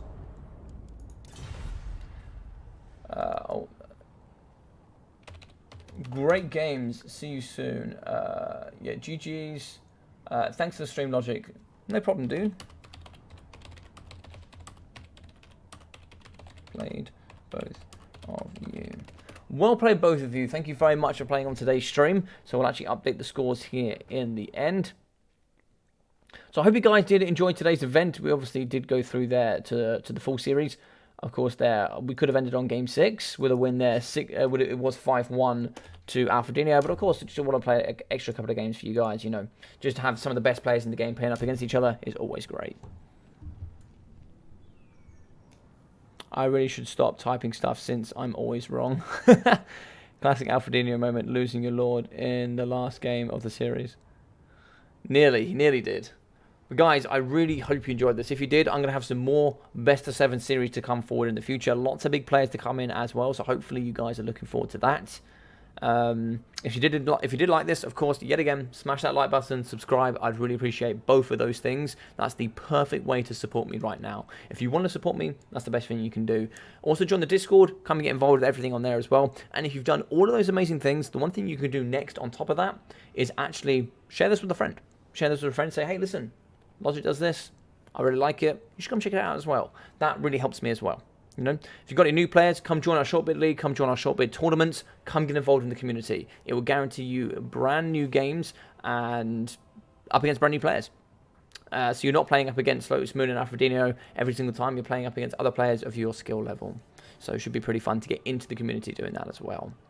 But yes, guys, thank you so much for watching. I really hope you enjoyed it. Yeah, it was great fun. You're a great caster. Thank you very much, Pantelanado. I appreciate that, buddy. I'm going to leave it up here again. Human Boy's book, of course. Awesome guy. Absolute legend. Go check him out. He's got a book there. Go see if you can support him as well, if that's the way you want to do it for him as well. Go check out his channel. Go do all those big things as well. Obviously, Lotus Moon does stream. He streamed all of his point of view on this, so do go check that out as well. He does cast there on Twitch, I believe. So please do. Thank you very much to these absolute legends that played. If any of you would like to get forward here in a best of 7 series, maybe even a best of 9 as well, do feel free to send yourself forward here. Go find and DM me there on the Discord. Other than that, take care of yourself during these times. Oh, nearly. I've been your boy Logic, and I will see all of you very, very soon. Take care.